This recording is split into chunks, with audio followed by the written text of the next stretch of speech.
Welcome back to another episode of Infidelity Tales Lab. We're thankful for your continued viewership.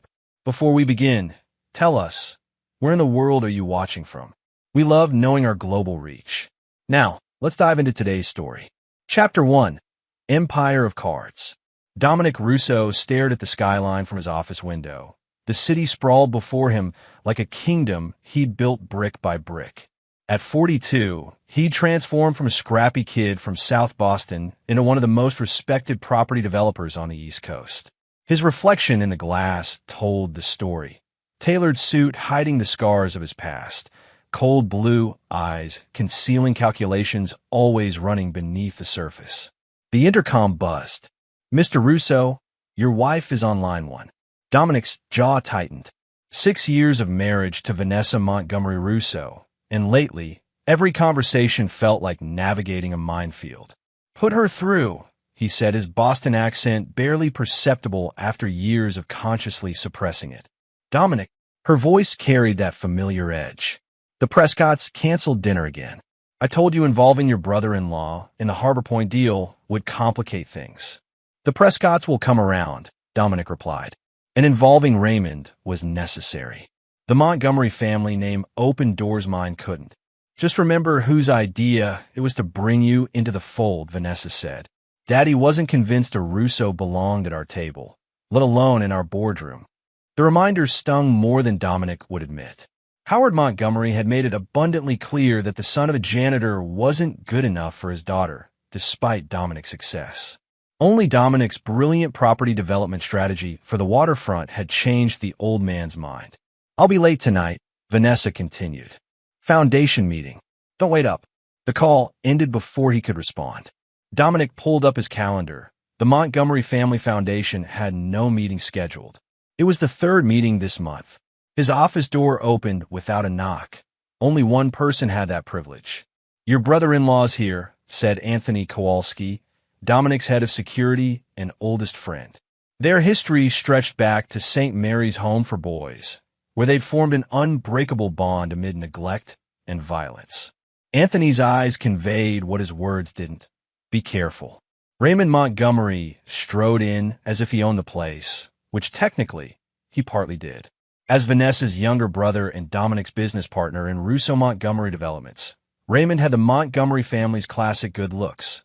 Wavy chestnut hair, green eyes, and an easy smile that charmed investors and building inspectors alike. Dumb. Just the man I wanted to see. Raymond dropped a folder on Dominic's desk. "The North Shore projections. We need to revise our strategy." Dominic opened the folder, scanning the contents with practiced efficiency. "These numbers don't match what Nelson presented last week." "Nelson's conservative. Always has been." Raymond loosened his tie. "I had Beck run new projections. Without consulting me." Dominic kept his voice level, but his hand tightened on the paper.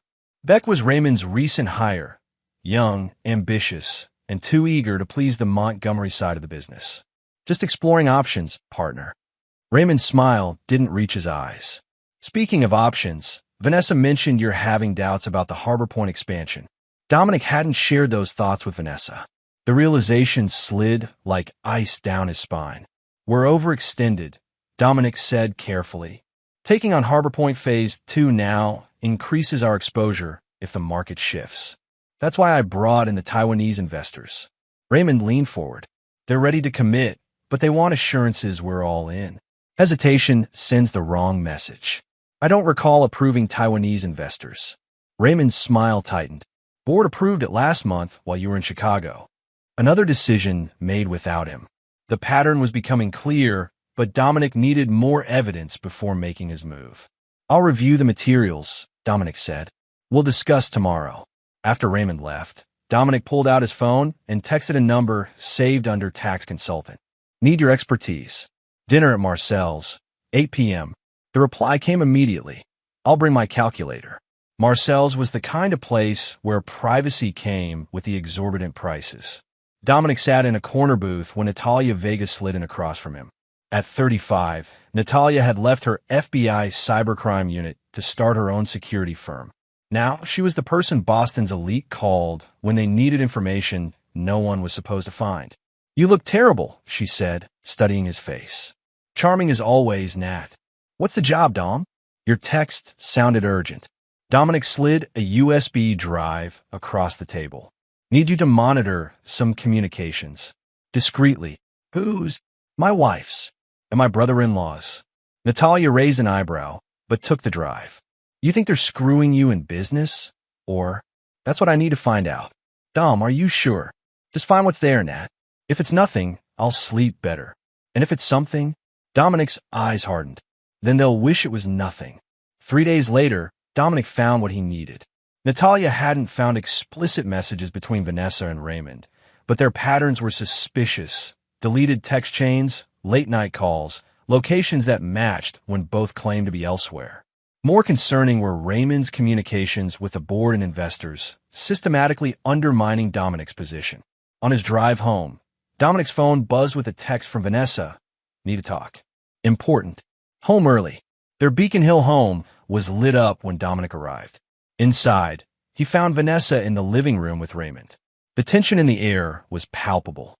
What's this about? Dominic asked, setting down his briefcase.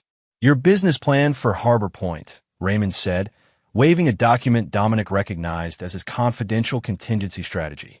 Care to explain why you're developing a scale-down option behind our backs? Behind your backs? That's my risk assessment. Standard practice. Dominic's mind raced. That document had been his private safe. The question is, how did you get it? That doesn't matter, Vanessa cut in. What matters is you're undermining the company. The board is concerned. The board? Or just the Montgomery contingent? Dominic's voice remained calm, though fury burned beneath. Interesting timing, considering the mysterious Taiwanese investors who appeared while I was in Chicago. This isn't about them, Raymond snapped. It's about trust. Trust. Dominic laughed, a cold sound.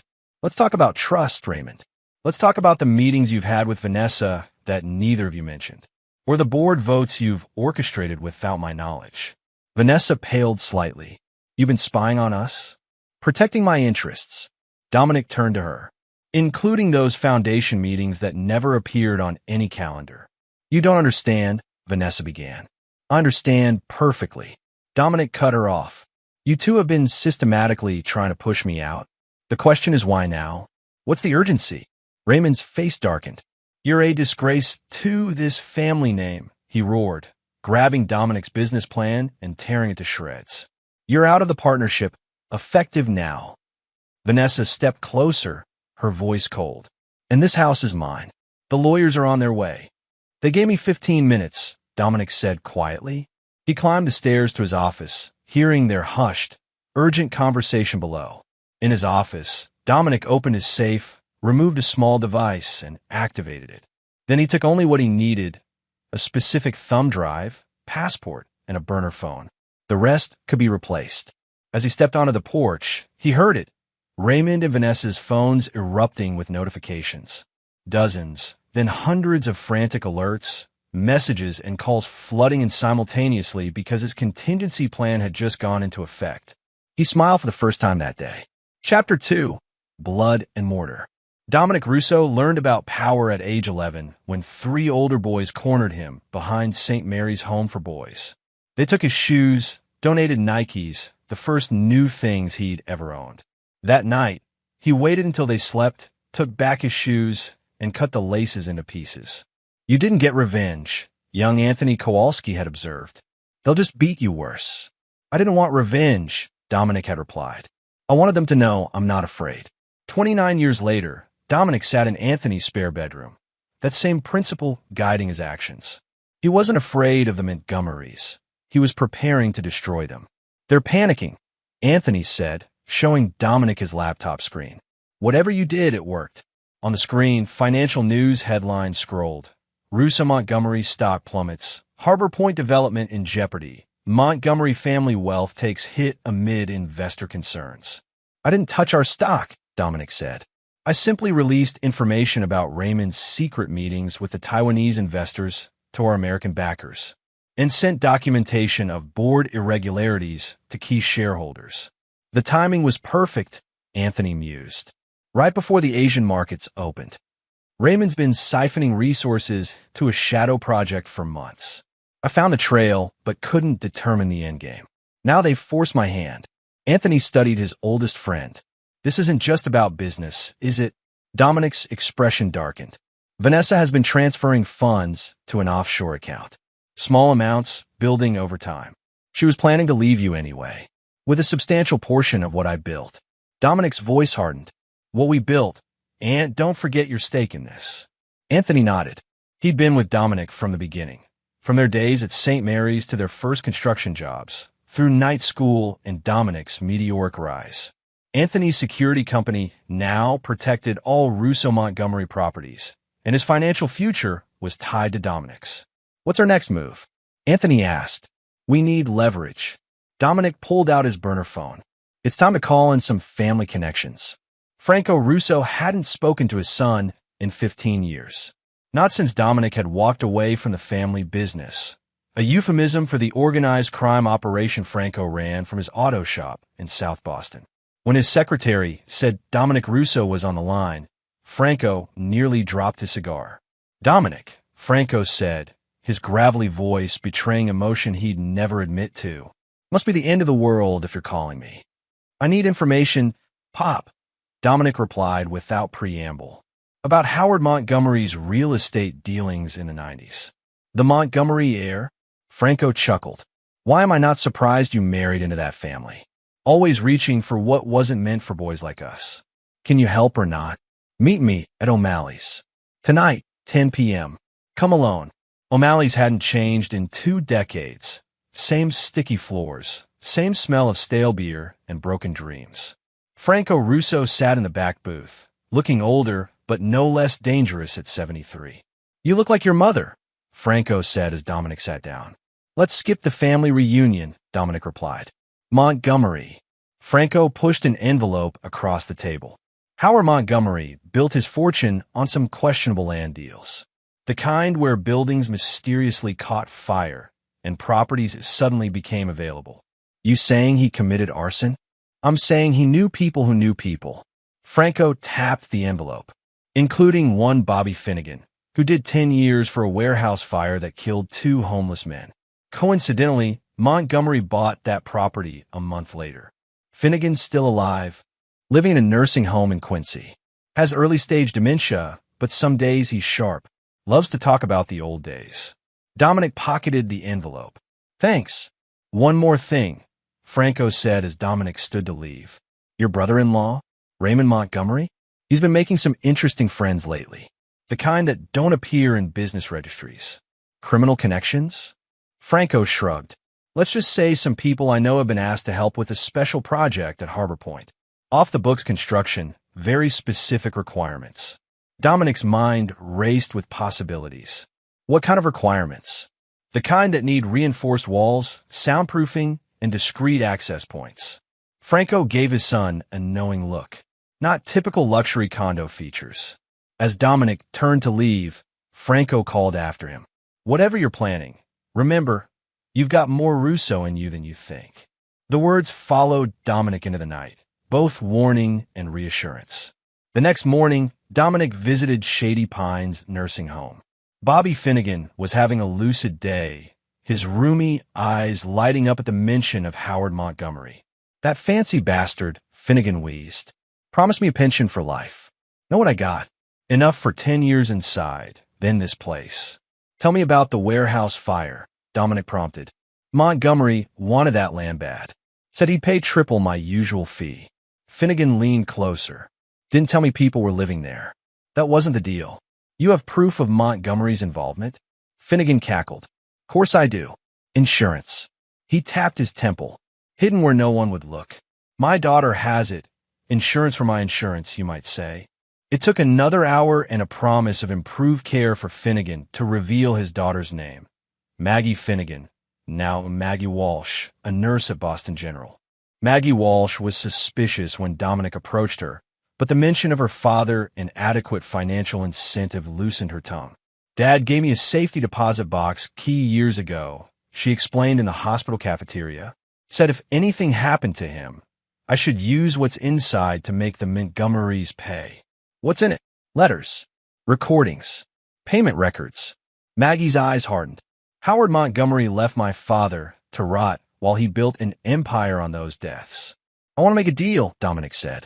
You give me access to that safety deposit box, and I'll make sure your father gets the best care available for the rest of his life. Why should I trust you? Because Howard Montgomery's son-in-law betrayed me, and his daughter, my wife, helped him do it. Dominic's voice carried the cold edge of certainty. And I'm going to make them pay. By evening, Dominic had photos of handwritten letters from Howard Montgomery to Bobby Finnegan, discussing payment for property acquisition services with specific references to the warehouse address.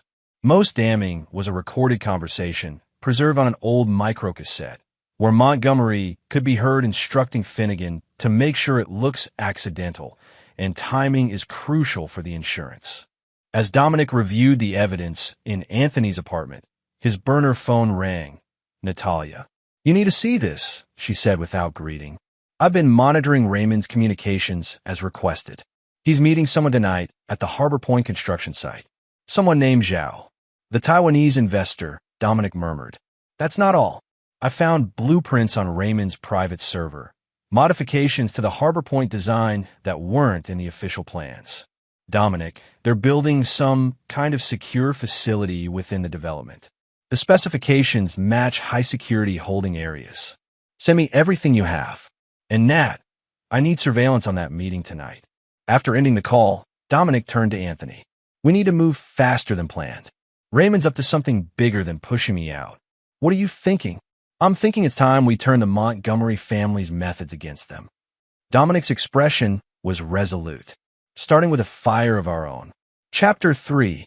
Ashes to Assets. The Harbor Point construction site stood illuminated against the night sky, a skeleton of what would become Boston's premier waterfront development. Security was minimal. Anthony had made sure of that by scheduling a last-minute training session for the regular guards, replacing them with his less attentive employees. From his vantage point in a vacant building across the street, Dominic watched through binoculars as Raymond's Maserati pulled into the site. His brother-in-law emerged with another man, trim, middle-aged, with an expensive suit and the bearing of someone accustomed to authority. That's Zhao, Natalia confirmed beside him, adjusting her directional microphone. Wei Zhao, officially a representative of Taiwanese development firm Golden Century. Unofficially, he has close ties to certain government interests. Can you hear them? Give me a second. Natalia fine-tuned the equipment. Got it. Raymond's voice came through clearly. Assure you, Mr. Zhao, the facility will meet all specifications. Once operational, you'll have complete privacy. My employers are concerned about the recent financial turbulence, Zhao replied. Your partner's removal must be handled carefully. Dominic is out. The board meeting tomorrow will formalize it, and the evidence he may have gathered won't be a problem. We're handling it. Dominic's jaw tightened. The pieces were falling into place. Raymond wasn't just betraying him. He was using their legitimate business to create cover for something much darker. They're moving inside, Natalia noted as the men disappeared into the partially constructed main building. I've seen enough, Dominic said, packing up his equipment. It's time. At precisely 11:17 p.m., as Raymond and Zhao were examining the hidden facility plans inside the construction trailer, a series of small explosions erupted across the site. Not large enough to cause major structural damage, but perfectly placed to ignite the stockpiled materials, lumber, tarps, and barrels of chemical sealants. From his vantage point, Dominic watched the chaos unfold. Fires spread quickly, alarms blared, and emergency vehicles approached in the distance. Raymond and Zhao emerged from the trailer, panic evident in their hurried movements. Dramatic, Natalia commented dryly. Necessary, Dominic corrected. Now Raymond has a real crisis to manage, and his private meeting with Zhao will be documented by emergency responders. He checked his watch, which means it's time for Phase 2. The next morning's emergency board meeting of Russo Montgomery Developments took place in their downtown headquarters. Dominic arrived unannounced, causing visible shock among the board members who clearly hadn't expected him. Gentlemen, ladies, he greeted, taking his usual seat. I understand there's been a significant incident at Harbor Point. Raymond, disheveled and clearly sleep-deprived, stared in disbelief. What are you doing here? You're no longer part of this company. Actually, Dominic slid documents across the table. I very much am. My removal would require a formal board vote, which hasn't occurred. And given last night's incident, I think my presence is rather crucial. Howard Montgomery, Vanessa and Raymond's father and chairman emeritus, spoke up from the head of the table. Dominic, this is hardly the time. On the contrary, Howard, this is exactly the time. Dominic activated the presentation screen, displaying photographs of Raymond and Zhao at the construction site. I think the board should know about Mr. Montgomery's private arrangement with Wei Zhao, particularly the secure facility being built without board approval. Murmurs spread around the table as Dominic continued. More concerning is Mr. Zhao's actual background. The screen changed to show intelligence documents. He represents certain foreign interests seeking to establish what amounts to an unauthorized listening post disguised as a development project. That's ridiculous, Raymond sputtered. Zhao is a legitimate investor who arrived in Boston on a diplomatic passport and has met 3 times with known intelligence operatives, Dominic finished. Our company is being used as cover for an espionage operation, putting everyone in this room at risk of federal prosecution. The boardroom erupted in concerned voices. Howard Montgomery pounded the table for order. These are serious allegations, Dominic. Do you have proof? I've already provided it to the appropriate authorities, Dominic replied calmly. They're quite interested in last night's meeting, which occurred just before the fire. Raymond's face drained of color. You started the fire? I reported suspicious activity at a construction site where I'm still legally a partner, Dominic corrected. The investigation will determine the cause. Perhaps it was electrical, or maybe it was related to the unauthorized construction modifications you ordered. Howard Montgomery studied his son-in-law with new assessment. What do you want, Dominic? Simple. Raymond's immediate resignation and full control of Harbor Point transferred to me. In exchange, I'll handle the Zhao situation discreetly, sparing the company and the Montgomery family public embarrassment and potential criminal charges. This is blackmail, Raymond hissed. This is business, Dominic countered. And unlike you, I'm offering a path that protects the company we built. The board members exchanged nervous glances. Howard Montgomery finally nodded. We need to discuss this privately. Dominic, Raymond, wait outside. In the hallway, Raymond's composure cracked. You think you've won? Vanessa's already filing divorce papers that will take half of everything you own. Interesting timing, Dominic mused. Right when you needed me out of the way for your Harbor Point operation. Tell me, how long have you been planning this with my wife? Before Raymond could answer, their phones simultaneously exploded with notifications, dozens, then hundreds of alerts. Raymond fumbled with his device, face contorting in horror as he scrolled through emergency news alerts. What have you done? He stammered. Dominic checked his own phone with practice calm. The screen showed breaking news. Montgomery family scandal. Decades-old arson evidence emerges, alongside images of Howard Montgomery's incriminating letters to Bobby Finnegan. Insurance, Dominic said simply. I learned from the best. Raymond lunged forward, grabbing Dominic's lapels. You destroy my father, I'll destroy you. Security guards appeared immediately, Anthony among them. Problem here, Mr. Russo? He asked pointedly. No problem. Dominic straightened his jacket as Raymond was pulled away. Mr. Montgomery was just leaving permanently. The boardroom door opened. Howard Montgomery, standing ashen-faced in the doorway, phone in hand. His eyes met Dominic's with a mixture of hatred and reluctant respect. You've made your point, the older man said quietly. The board has voted to accept your terms. Dominic nodded once. Wise decision. I'll have my lawyers draw up the paperwork. He turned to leave, then paused. Oh, and Howard? Tell Vanessa her belongings will be packed and waiting at her father's house. The prenup she insisted on has an infidelity clause that works both ways. My lawyers will be in touch about that as well. As he walked away, Dominic heard Raymond's desperate voice. Father, we can fight this. Shut up, Raymond, Howard snapped. You've done enough damage. Dominic smiled to himself. The Montgomerys had taught him an important lesson about family. Blood wasn't always thicker than water, but revenge was sweeter than both. Chapter 4. Scorched Earth. 3 weeks after the Harbor Point fire, Dominic sat in the newly appointed office of Russo Developments, watching skyline shadows lengthen across Boston Harbor. The company name had changed, board members had been replaced, and the Montgomery influence had been surgically excised from his business affairs. Howard Montgomery's reputation lay in tatters, the decades-old arson evidence triggering investigations into multiple development projects. While the old man's army of lawyers would likely spare him prison, his legacy was permanently tarnished. Raymond had fled to an undisclosed location, presumably to escape both legal scrutiny and the wrath of his mysterious foreign partners. Initial FBI inquiries into the Harbor Point project had vindicated Dominic's claims about unauthorized construction and security concerns.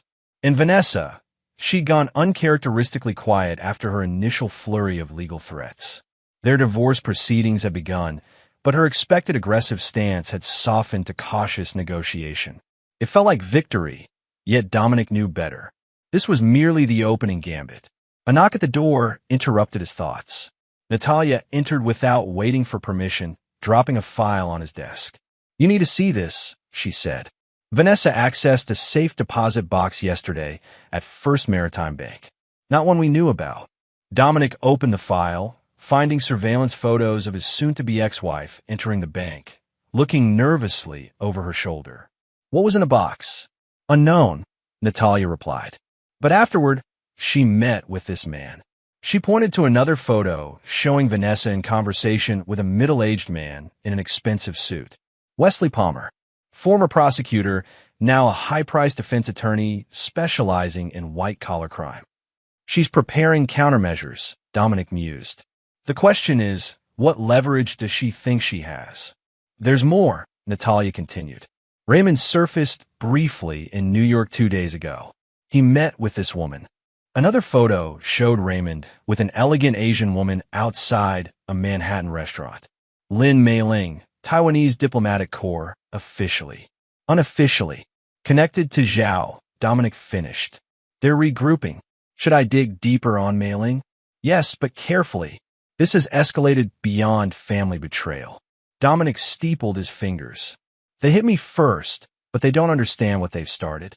That evening, Dominic visited a place he'd avoided for over 15 years, his father's auto shop in South Boston. Franco Russo was working alone, hands black with grease despite his age, a cigarette dangling from his lips. "Twice in a month," Franco remarked without looking up. "The world really must be ending." "I need a more detailed picture of Raymond's connections," Dominic said. "Specifically about Zhao and a woman named Mei-ling." Franco wiped his hands on a rag. "You stirred up something nasty with that Harbor Point fire. People are nervous. The kind of people who don't get nervous easily." "What have you heard?" "That your brother-in-law promised delivery of something valuable. Something that wasn't his to give." Franco fixed his son with a knowing look. "Something that might be yours." Dominic's mind raced through possibilities. The only unique asset in that development was the location, direct harbor access, minimal oversight. And who controls the harbor security contracts in that sector? Understanding dawned. Kowalski's Security. Anthony's company. Exactly. Franco crushed his cigarette under his boot. "Your friend's business gave you eyes on all harbor traffic. Perfect for someone monitoring certain shipments. Someone like federal authorities, who I hear have been particularly interested in your friend's security feeds lately." The implications were staggering.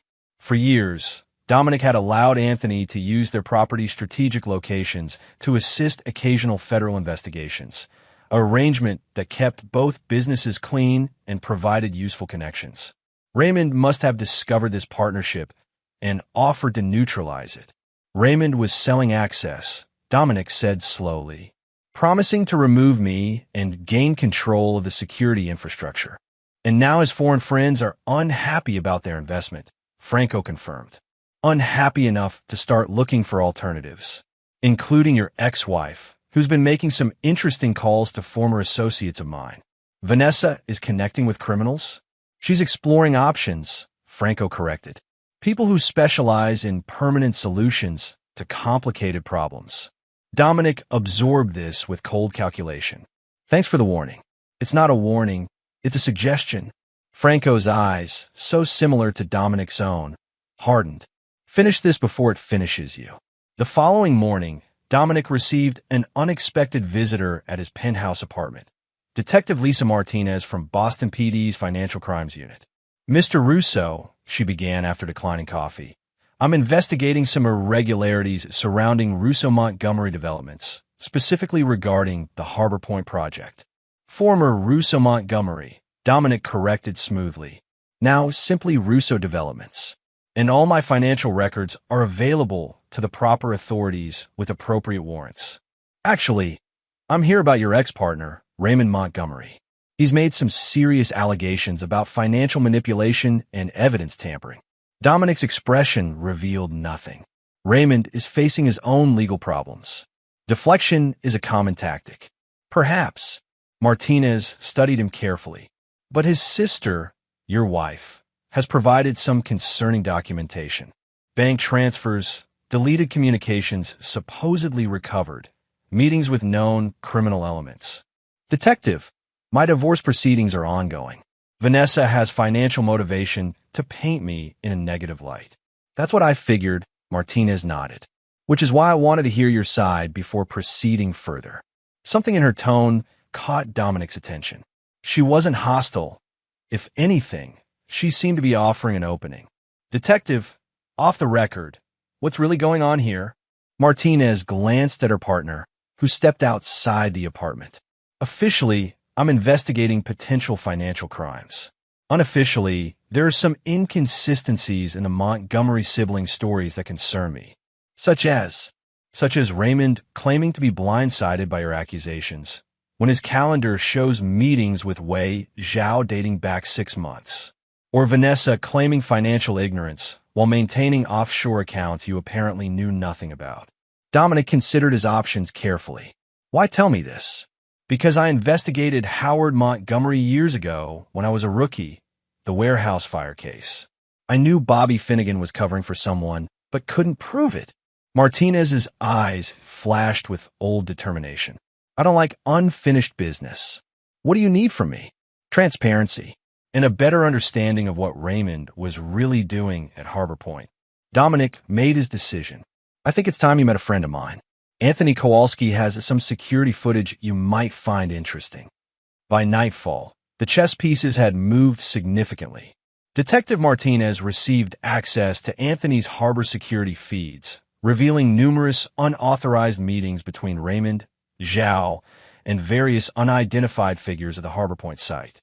More damning were recorded conversations Anthony had coincidentally captured, discussing shipment arrangements and customs blind spots. Meanwhile, Dominic had Natalia implementing a specialized cybersecurity protocol across all his business interests, one designed to track access attempts. Within hours, it detected sophisticated intrusion efforts originating from addresses linked to both Raymond's New York hotel and, surprisingly, Howard Montgomery's home network. They're looking for something specific, Natalia reported, targeting your personal financial records and communications with federal authorities. Let them find what we want them to find, Dominic instructed. The modified security logs showing Anthony's harbor monitoring system was a private initiative, not a government partnership. And if they dig deeper, they won't have time, Dominic replied. Because tomorrow, we escalate. That night, as Dominic reviewed his strategy, his secure phone rang, Anthony with urgent news. We've got trouble, his old friend said without preamble. Vanessa was spotted meeting with Marco Benetti.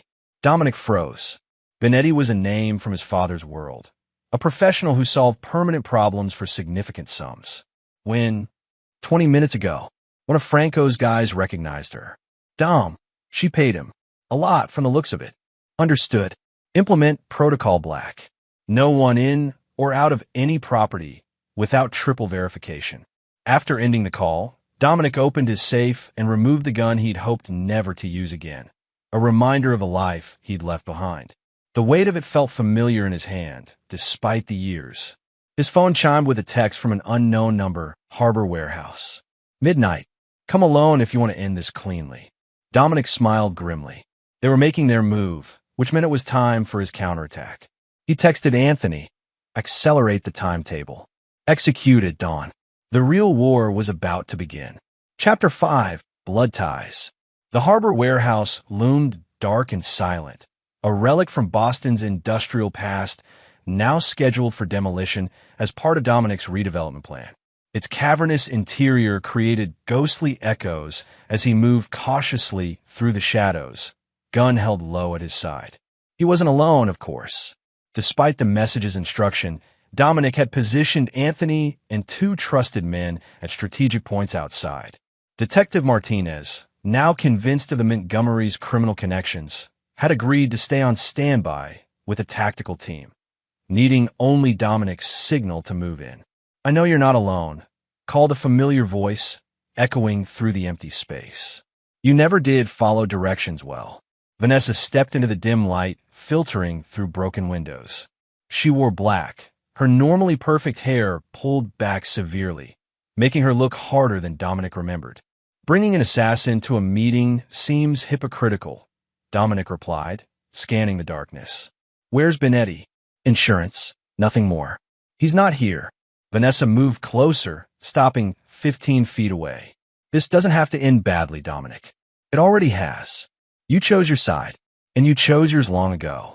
Something in her voice had changed, a bitterness that hadn't been there before.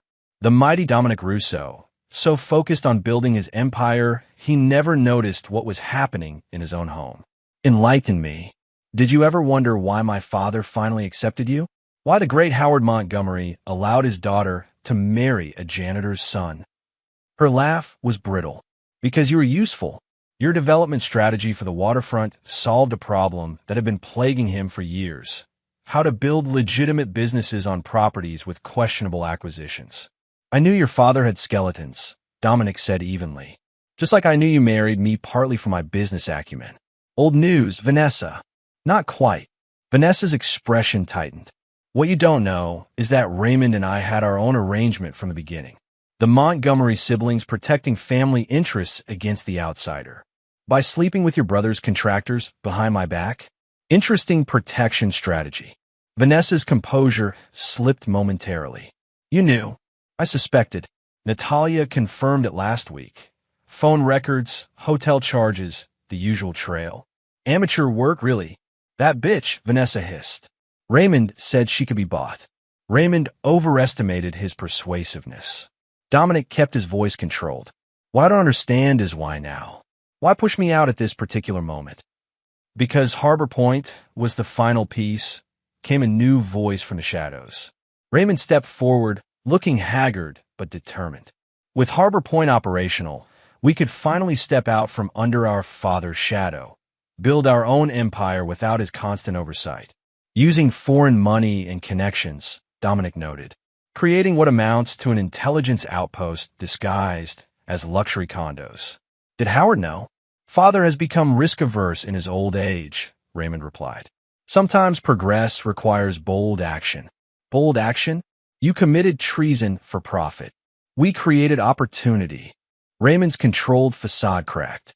While you were obsessing over perfect development plans and community impact studies, real money was on the table.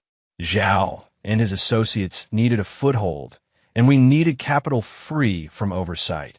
Dominic laughed coldly. And how's that working out? Your foreign friends aren't known for forgiveness when deals collapse.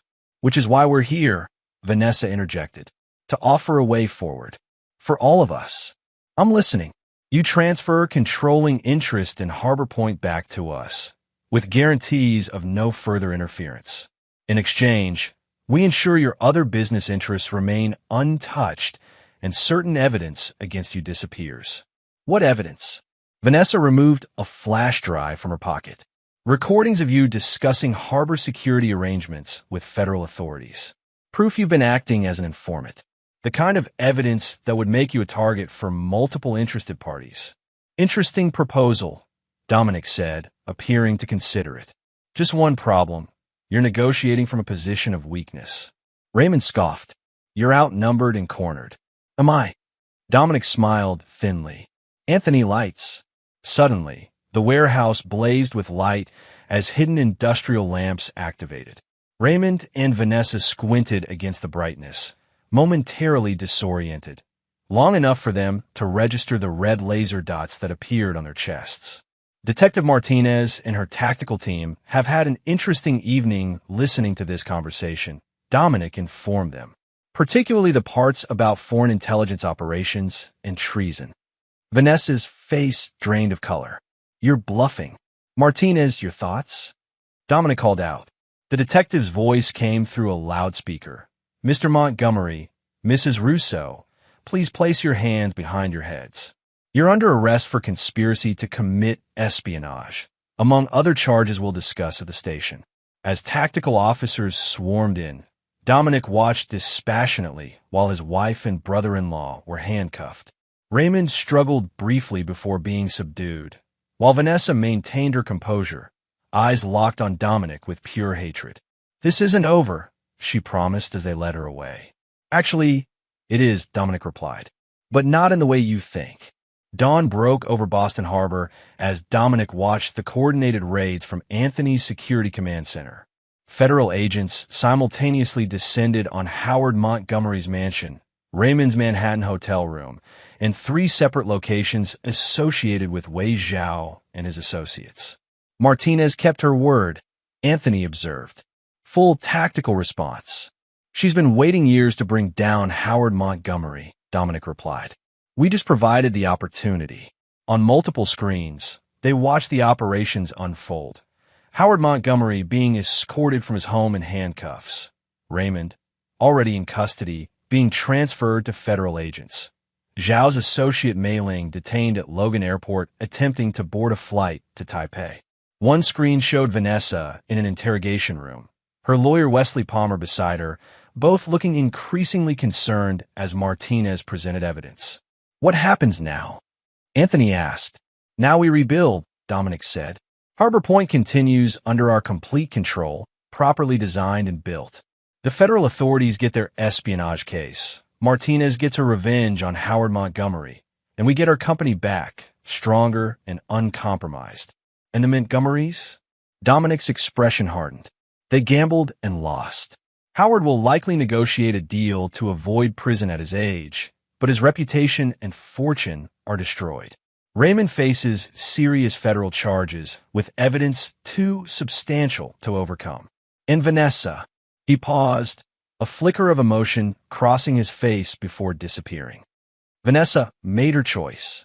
Anthony studied his oldest friend closely. You loved her once. I loved who I thought she was, Dominic corrected. But that person never existed. His phone buzzed with a message from Natalia. Final phase complete. All accounts secured. Assets frozen as requested. With a satisfied nod, Dominic sent a single-word reply. Proceed. The Montgomery dynasty had ruled Boston's elite circles for generations. By sunset, it would exist only in memory. Chapter 6. House of Cards. Howard Montgomery's voice rasped with fury, echoing through the Federal Detention Center's visitation room.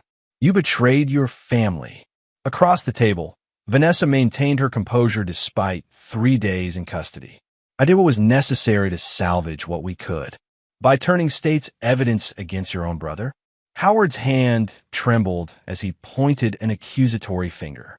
Raymond faces 20 years because of your testimony. Raymond faces 20 years because he conspired with foreign agents, Vanessa corrected coldly. I simply leveraged his mistakes to secure my own future. Exactly as you taught us. Howard's face flushed darker. I taught you family loyalty above all else. And where did that loyalty get us? Raymond in maximum security, you under house arrest, our assets frozen, and the Montgomery name dragged through the mud. Vanessa leaned forward. Dominic outplayed us, father. The only rational response is to salvage what we can. By helping them destroy your brother? By ensuring one member of this family emerges intact. Vanessa's eyes hardened. My immunity deal protects the offshore accounts you established in my name. Accounts Dominic never discovered. Once the dust settles, we'll have resources to rebuild. Howard studied his daughter with new assessment, a hint of reluctant pride mingling with his anger. "You become more calculating than I expected. I learned from the best." Vanessa glanced at the clock. "My lawyer has arranged a meeting with the prosecutors to finalize my statement. I need your authorization to access the contingency files." "The Cayman documentation?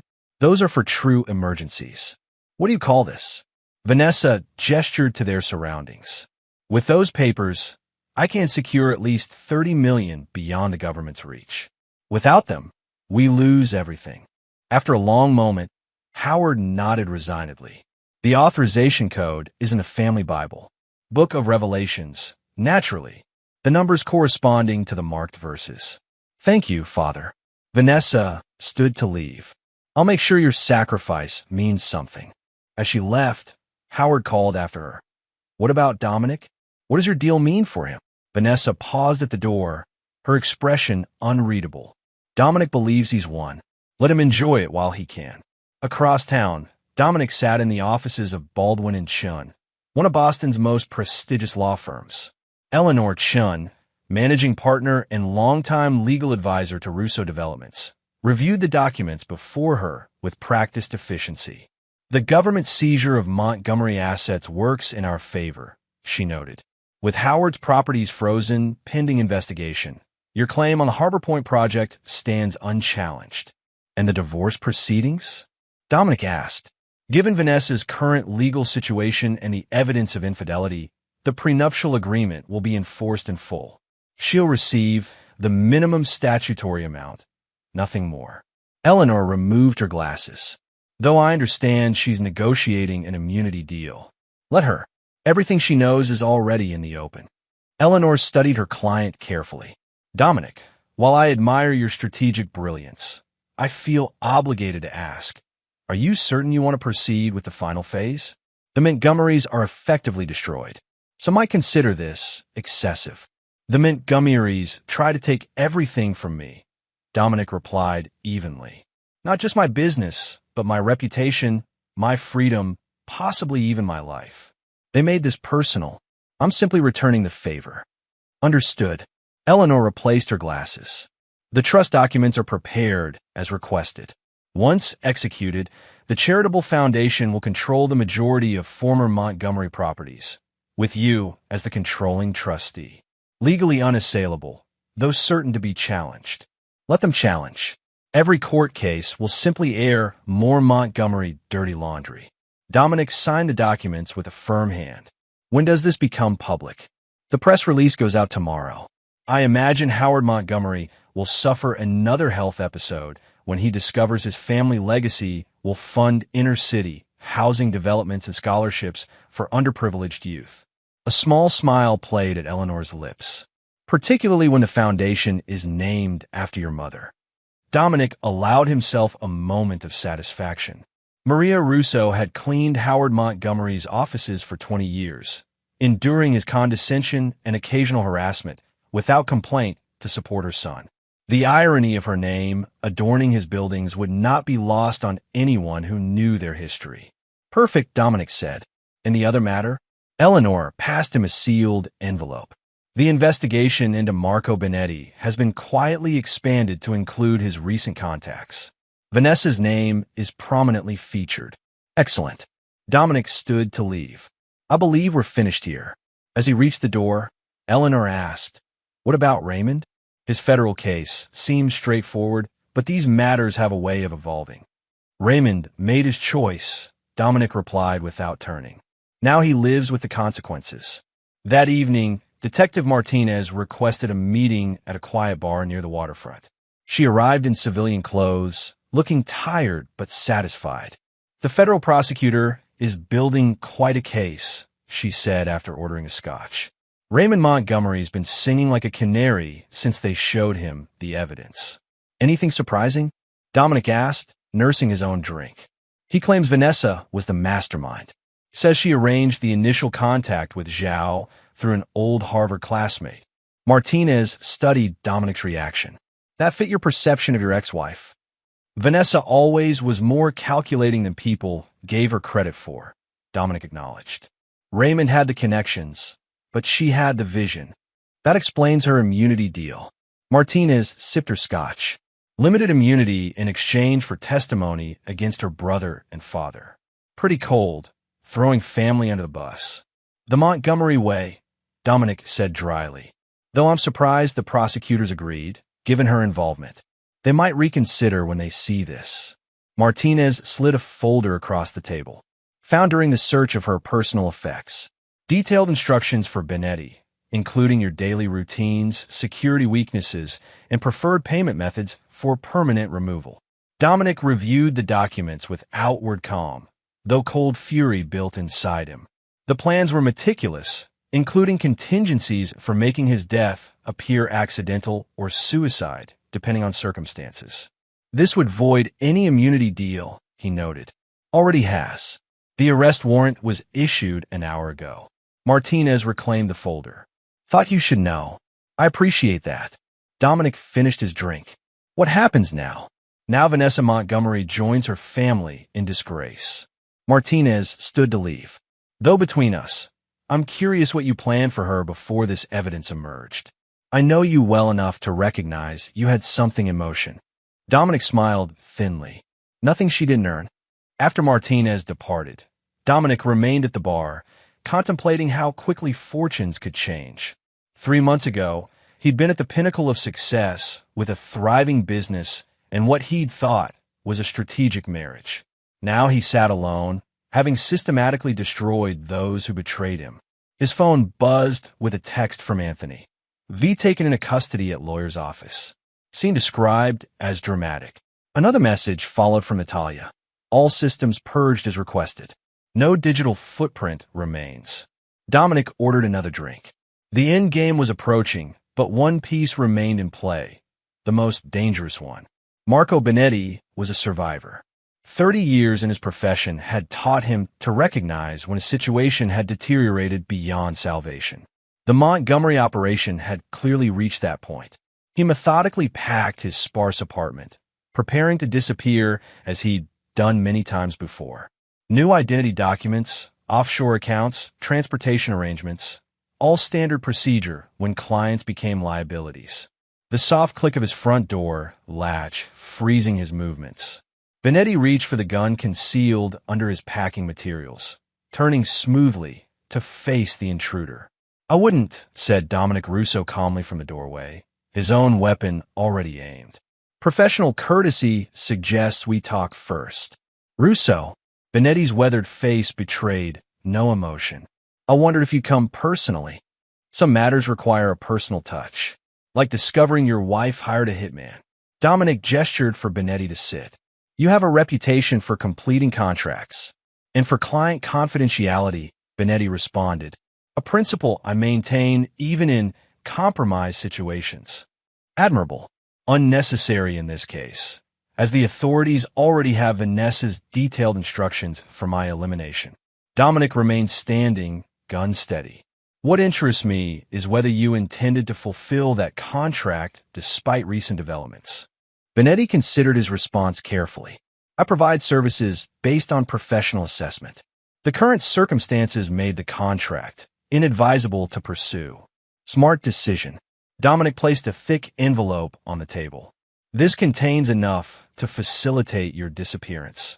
More than Vanessa paid, with the advantage of not being traceable to Montgomery accounts currently under federal scrutiny.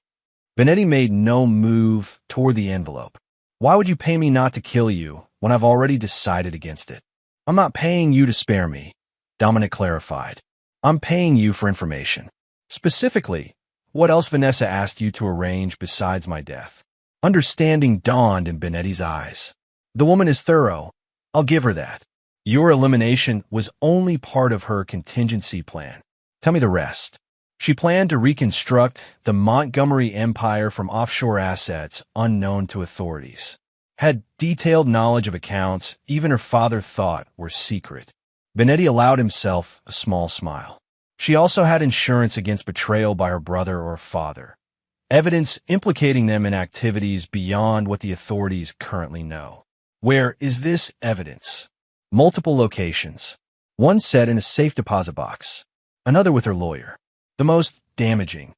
Benetti hesitated. Finish your thought. Dominic prompted, gun unwavering. The most damaging evidence is in a storage facility registered to her maternal grandmother's maiden name. Unit contains documents dating back decades. Your father-in-law's entire criminal history, systematically compiled by Vanessa over years. Why would she document her own family's crimes? The woman repeatedly told me, knowledge is leverage. She was preparing for this possibility long before you realized there was a problem. Benetti nodded toward the envelope. That's worth considerably more than what you're offering. Perhaps. Dominic produced a second envelope. This contains the complete details of your arrangement with Vanessa, ready for submission to authorities.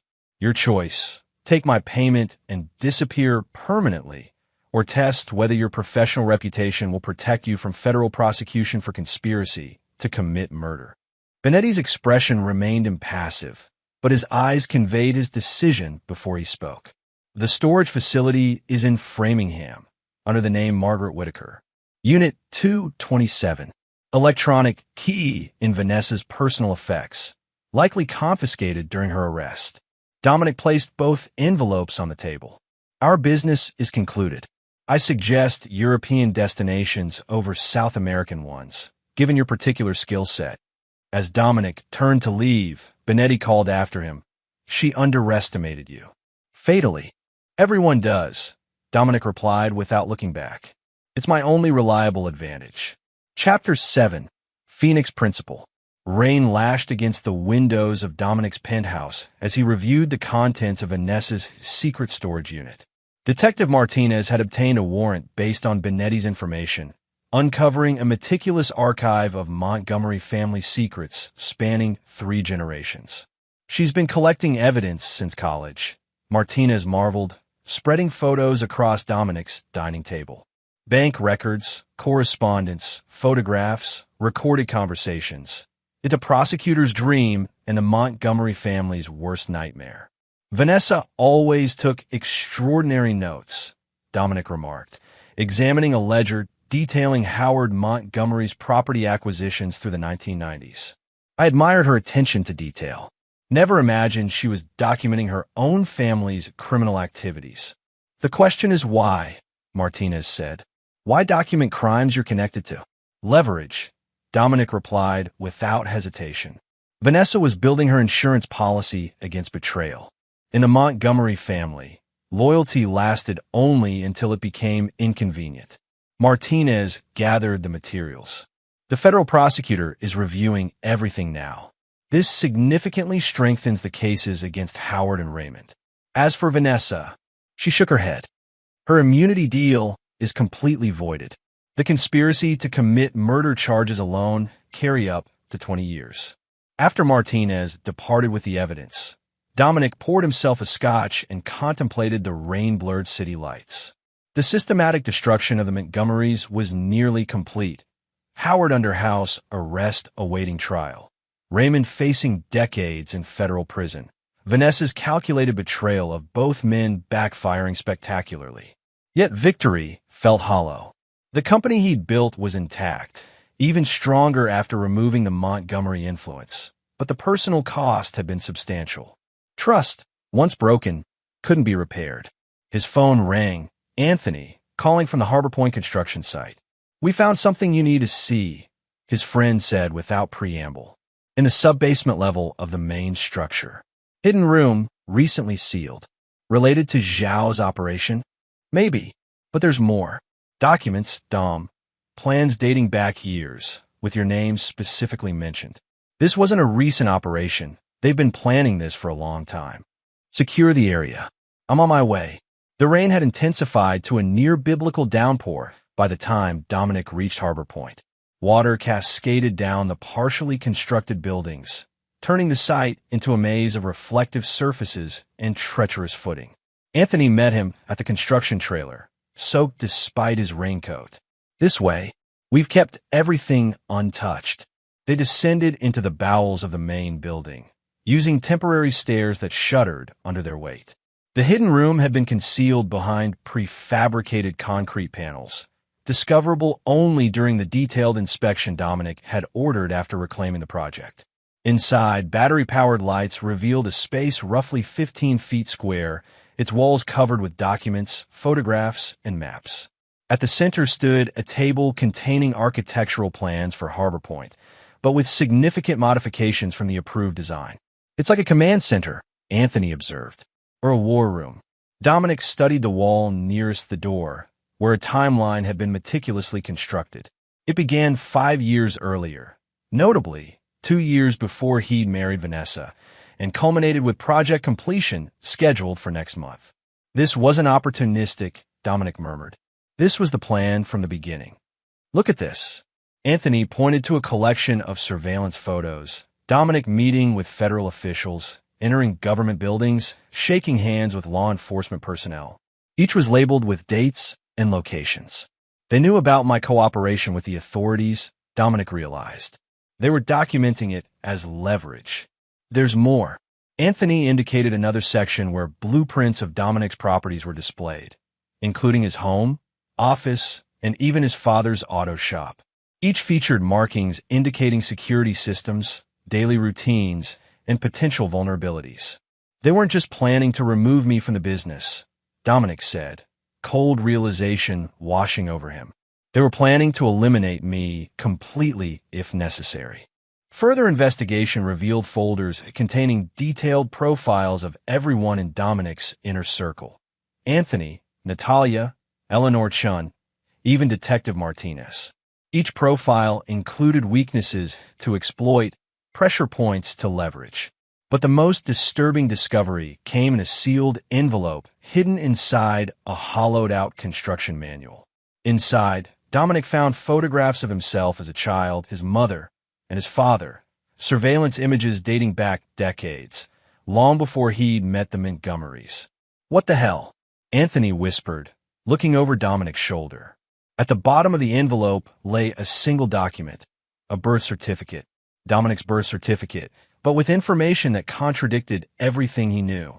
His father was listed not as Franco Russo, but as Howard Montgomery. "This has to be fake," Anthony insisted.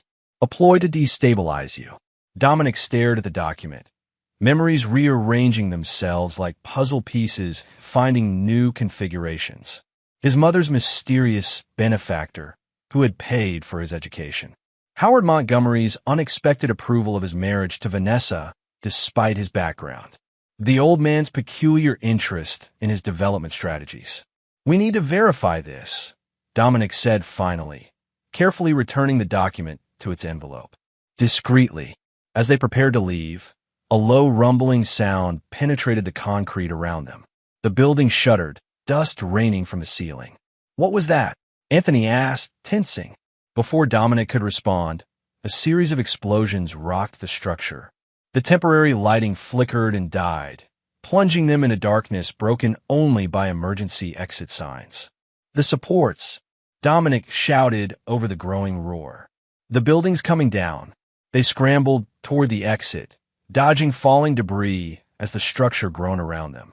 The temporary stairs had partially collapsed, forcing them to jump the final section to reach the ground floor. Outside, chaos reigned. Despite the storm, flames leapt from strategic points around the construction site. Secondary explosions indicated carefully placed charges. This was no accident. "Perimeter breach in sectors 2 and 5, shouted one of Anthony's security team through the radio. "Armed intruders on site." Dominic and Anthony took cover behind a concrete barrier as gunfire erupted from the direction of the harbor. Through the curtain of rain, shadowy figures moved with military precision toward the main building. Zhao's people, Dominic guessed, cleaning up loose ends. "They're boxing us in," Anthony observed grimly, drawing his weapon. "We need to move before they complete the encirclement." A bullet pinged off the barrier inches from Dominic's head. He pulled out his own gun, checking the ammunition. "Like old times, Ant. Was hoping those days were behind us," Anthony replied with a grim smile. On 3, they broke cover simultaneously, moving in practice coordination honed during their hardscrabble youth. Anthony laid down, covering fire, while Dominic advanced to the next position, then reversed roles, systematically working their way toward the site entrance. The attackers pursued relentlessly, their superior numbers offset by Anthony and Dominic's intimate knowledge of the site layout. As they approached the perimeter, headlights cut through the rain, police vehicles responding to the explosions. Martinez, Dominic realized, she must have had the site under surveillance. The arrival of law enforcement scattered the attackers, who melted away into the darkness with professional efficiency. By the time Detective Martinez reached them, Dominic and Anthony stood alone in the rain, watching Harbor Point burn. What the hell happened? Martinez demanded, rain plastering her hair to her face. Zhao's organization sending a message, Dominic replied, pocketing his weapon before other officers noticed it, destroying evidence and eliminating witnesses simultaneously. Martinez surveyed the destruction. They failed at the latter, at least. For now, Dominic said soberly. But they'll try again. The Montgomerys might be neutralized, but they've unleashed something far more dangerous in their desperation. As emergency services swarmed the site, Dominic pulled Anthony and Martinez aside. I need to disappear for a while. This won't end until Zhao's organization believes I'm no longer a threat. What are you planning? Martinez asked warily. Better you don't know the details. Dominic handed her a flash drive. But this contains everything we found tonight. Keep it secure. It's insurance for all of us. Anthony clasped his friend's shoulder. Where will you go? To find answers, Dominic replied, thinking of the birth certificate concealed in his jacket. Starting with my father, both of them. Chapter 8, Blood Debts. Franco Russo's hands trembled as he examined the birth certificate, a cigarette burning forgotten between his fingers. The small apartment above his auto shop, rarely seen by outsiders, reflected a lifetime of paranoia. Reinforced doors, minimal windows, surveillance monitors covering every approach. Where did you get this? He finally asked, his gravelly voice barely audible. Harbor Point, Dominic replied. Hidden room full of surveillance materials. The Montgomerys have been watching me my entire life. Franco crushed the cigarette in an overflowing ashtray. Your mother swore she'd take this to her grave. So it's true. The confirmation hit Dominic like a physical blow, though he'd suspected since finding the document. Howard Montgomery is my biological father. Maria worked as a housekeeper for the Montgomerys when she first came from Italy, Franco said, pouring himself a generous whiskey. Howard had a reputation with the staff. When she got pregnant, he paid her to disappear to protect his marriage and reputation. And you? What do you fit in this story? Franco laughed bitterly. I loved your mother from the moment I met her. Pregnant or not, I didn't care. We married, gave you my name, raised you as my own. Did I know? Did you tell me and I've forgotten? No. Franco shook his head firmly. Maria and I agreed you would never know. Howard provided money for your education, anonymously. We told you it was scholarships. Dominic paced the small room, memories recalibrating with this new information. That's why you were so angry when I married Vanessa. You knew I was marrying my half-sister. Franco's expression confirmed it before his words did. I tried to stop it without revealing the truth. When I couldn't, he shrugged helplessly. I withdrew. Couldn't bear to watch. Jesus Christ. Dominic braced himself against the wall, nausea washing over him. Vanessa is my sister. We're blood. Half-sister, Franco corrected, as if that distinction mattered. Howard's daughter from his marriage. Does she know? I don't know. Howard might have told her, might not have. That family keeps secrets like others breathe air. Dominic's phone buzzed. A text from Natalia. Confirmed 3 teams searching for you. 1 at your penthouse, 1 in office, 1 circling your father's neighborhood. Move quickly. I need to go, Dominic said, showing Franco the message. They're closing in. Franco moved to a painting on the wall, swinging it aside to reveal a small safe. He retrieved a thick envelope and a set of keys. Emergency fund. Untraceable. And a property upstate nobody knows about. Not even your mother knew I had it. Come with me, Dominic urged. They'll check here eventually. Franco shook his head. My running days are over, son. Besides, I need to handle some things here, make some calls. People who owe me favors might help slow down whoever's hunting you. As Dominic prepared to leave, Franco embraced him fiercely. You are my son, he said, voice rough with emotion. Biology be damned. Never forget that. The cabin Franco had directed him to sat 20 miles from the nearest town, accessible only by a dirt road that became treacherous in bad weather. Simple, but solid, it offered the isolation Dominic needed to process revelations that had shattered his understanding of his own life.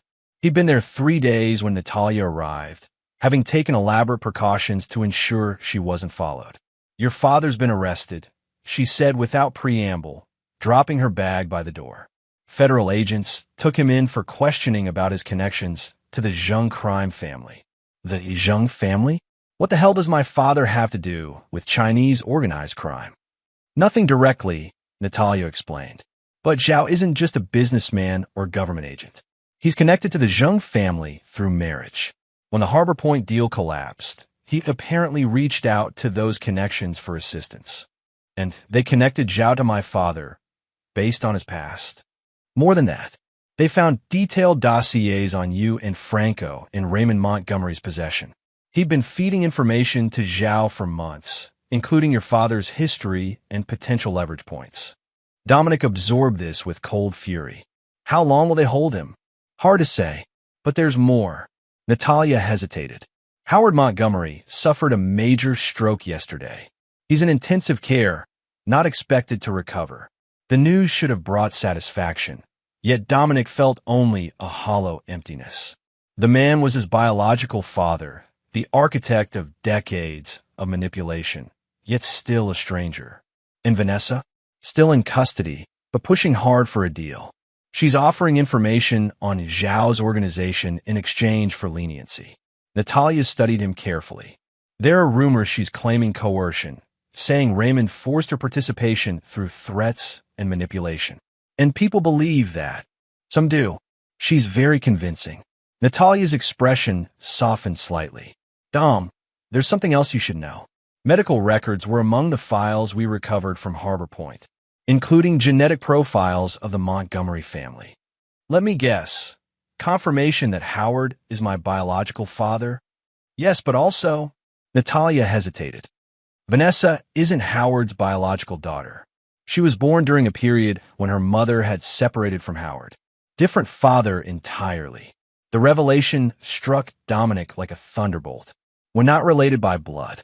No, but Raymond is your half-brother. And based on the records, he's known about your parentage for years. Possibly used it to manipulate Howard into accepting your marriage to Vanessa.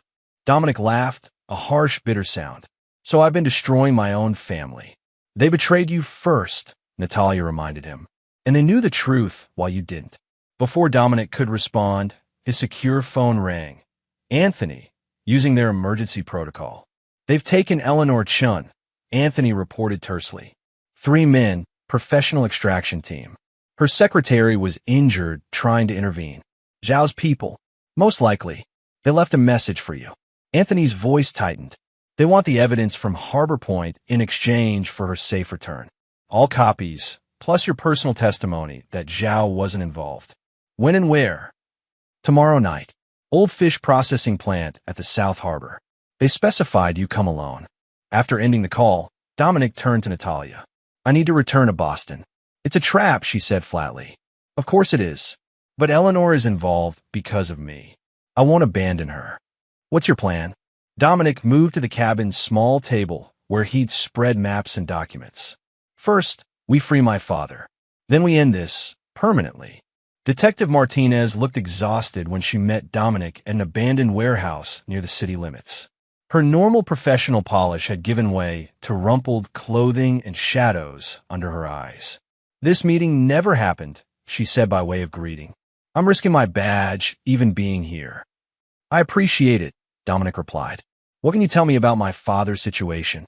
Franco Russo is being held as a material witness in an ongoing federal investigation into organized crime connections to the Harbor Point development. Martinez consulted her notebook. They're using his history as leverage, threatening to reopen several cases from the 90s where the statute of limitations hasn't expired. Is he talking? Not a word. Your father's old school. Martinez regarded Dominic carefully. The feds believe he knows where you are. They're applying pressure. I need him released. Martinez laughed incredulously. Just like that? I'm a detective, not a magician. What if you had evidence implicating the actual perpetrators? Enough to shift focus entirely from my father. That would help, but... And what if that evidence also helped you close several high-profile cold cases, including 2 homicides from the warehouse fire Howard Montgomery arranged? Interest sparked in Martinez's tired eyes. What exactly do you have? Dominic slid a flash drive across the table. Everything. The complete Montgomery criminal history, Zhao's operation details, financial records documenting decades of corruption. Enough to build careers for ambitious prosecutors. And in exchange, my father's immediate release. And operational support for tonight. Martinez pocketed the drive. What happens tonight? Justice, Dominic said simply. But I'll need tactical backup that doesn't officially exist. Can you arrange that? After a long moment, Martinez nodded. For this evidence, I can make certain arrangements off the books. But Dominic, this ends tonight. One way or another. That's the plan, he agreed. One way or another. The South Harbor fish processing plant had been abandoned for years, its cavernous interior permeated with the lingering smell of its former purpose despite long disuse. Dominic approached alone as instructed, the weight of his concealed weapon a cold comfort against his side. Inside, harsh industrial lights illuminated a clearing amid rusting equipment. Eleanor Chun sat bound to a chair, bruised but conscious. Behind her stood Wei Zhao, flanked by 4 armed men. Mr. Russo, Zhao greeted coolly, punctual despite your circumstances. I admire that. Let her go, Dominic replied. She has nothing to do with this. On the contrary, Ms. Chen has been most helpful in explaining certain legal intricacies of your business operations. Zhao stepped forward. Do you have what I requested? Dominic held up a leather portfolio. All evidence recovered from Harbor Point, including the original documents. No copies exist. A transparent lie, Zhao remarked, but acceptable for now. Slide it across the floor. Dominic complied, watching as one of Zhao's men retrieved the portfolio and handed it to his employer. Zhao examined the contents with clinical detachment. Impressive collection, he commented. Raymond Montgomery was more thorough than I gave him credit for. Raymond was a tool, Dominic said. Just like you were. Zhao looked up sharply. Explain yourself. Harbor Point was never about luxury condominiums or even an intelligence outpost. It was about creating a secure transit point for your organization's real business. Dominic gestured to their surroundings. Much like this facility was in its prime, the perfect cover for moving certain valuable commodities through busy ports. You seem well informed for someone who was blindsided by his own family. I adapt quickly, Dominic replied, and I recognize when I'm not seeing the full picture. The Montgomerys didn't approach you. Your organization approached them. Probably years ago, looking for influential partners with flexible ethics. Zhao's slight smile confirmed the assessment. And now I'm offering a better partnership. Dominic met the other man's gaze steadily. The Montgomerys are finished. I control their assets, their connections, their influence, without their liabilities. An interesting proposal. Unfortunately, you've become a significant liability yourself. Zhao nodded to his men, who raised their weapons. Your elimination simplifies matters considerably. Before you make that decision, Dominic said calmly, you should know that federal tactical teams are currently surrounding this building. On my signal, or if anything happens to me, they move in. You're bluffing. Martinez, Dominic called out. Red laser sights immediately appeared on Zhao and his men, emanating from shadowed positions around the facility. Detective Martinez emerged from the darkness, accompanied by heavily armed officers in tactical gear. Federal agents. Drop your weapons. Zhao's men hesitated, looking to their employer for direction. With remarkable composure, Zhao slowly raised his hands. It seems negotiations have shifted, he observed. Though, I wonder what your law enforcement friends would think of your proposal to continue our arrangement. They heard exactly what I wanted them to hear, Dominic replied as Martinez's team secured the gunman. A confession to your criminal enterprise, recorded for posterity. As officers led Zhao away, Dominic moved to Eleanor, quickly freeing her restraints. Are you all right? I've been better, she said shakily. Reminded me why I prefer corporate law to criminal defense. Martinez approached as medics examined Eleanor. Your father was released 20 minutes ago. Anthony's bringing him to your penthouse, as we discussed. And Zhao, going away for a very long time, along with what remains of his network. Between the evidence you provided and his statements tonight, multiple agencies have what they need. Martinez studied him intently. You took an enormous risk. Calculated, Dominic corrected. Like everything else. What now? Back to property development as if none of this happened. Dominic gazed around the abandoned processing plant, seeing not decay, but potential. Actually, I'm considering a new project. This facility has interesting possibilities. Martinez laughed incredulously. Of course you are. Some people never change. But as Dominic surveyed the space that had nearly become his execution site, he knew that wasn't true. He had changed irrevocably. The question was whether that change would define his future or merely inform it. As emergency vehicles departed with Zhao and his men, Dominic stood alone in the cavernous space, feeling the weight of choices made and unmade. The Montgomerys were destroyed, their legacy dismantled. Zhao's organization was crippled. His enemies had been systematically eliminated. Victory should have felt sweeter. Instead, it tasted of ashes and lost possibilities, of family connections distorted by secrets and lies, of trust betrayed and innocence long abandoned. His phone rang. Anthony, calling from the penthouse. Your father's settled in. There's someone else here you might want to talk to. Who? Vanessa. She was released an hour ago on her lawyer's arrangement. Showed up here asking for you. Dominic's grip tightened on the phone. What does she want? Says she has information you need. About Howard's condition and Raymond's final play. Anthony's voice lowered. She looks rough, Dom. Whatever happened in custody wasn't gentle. I'll be there in 20 minutes. Don't let her leave. As Dominic walked toward the exit, he noted the building's excellent harbor access, its concealed loading bays, its potential for transformation. Perhaps redemption wasn't possible, but reconstruction always was. It was the principle upon which he'd built his empire, and the principle that would guide whatever came next. Chapter 9. Reclamation. Dominic's penthouse felt like a stranger's home after his absence. The sleek furnishings and carefully selected art pieces spoke of a life constructed rather than lived, a showcase for success rather than comfort. He found Vanessa on the terrace, staring out at the city lights. Her usual polished appearance had given way to something harder, more essential. The designer clothes replaced by simple jeans and sweater, her face bare of makeup, revealing shadows and strain.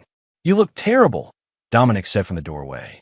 She turned, a ghost of her familiar sardonic smile crossing her face. Prison will do that. Even temporary imprisonment. You got out. That's more than Raymond can say. Raymond made his choices.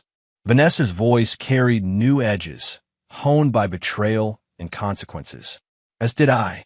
Dominic remained in the doorway, maintaining distance. Anthony said you have information. Howard's dying, she said bluntly. The stroke damaged too much brain tissue. Doctors give him days, maybe a week. And you're here because despite everything, he's my father. Or I thought he was. Her eyes fixed on Dominic with new intensity. But he's your father too, isn't he? Your biological father. You knew. Not until recently. Raymond told me after his arrest, thinking it would somehow help his case if I claimed we were victims of Howard's manipulation. Vanessa laughed bitterly. Imagine learning the man you married is your half-brother. Though apparently I'm not a Montgomery by blood, so we're not actually related. Small comfort, Dominic observed coldly. Isn't it? Vanessa challenged. Howard's dying with his legacy in ruins. Raymond faces decades in prison. I've lost everything except what my lawyers managed to hide from asset seizure. You've won completely, Dominic. Destroyed us all with your signature precision. You try to have me killed, Vanessa. After you systematically dismantled everything we built, she flared, genuine emotion cracking her composure.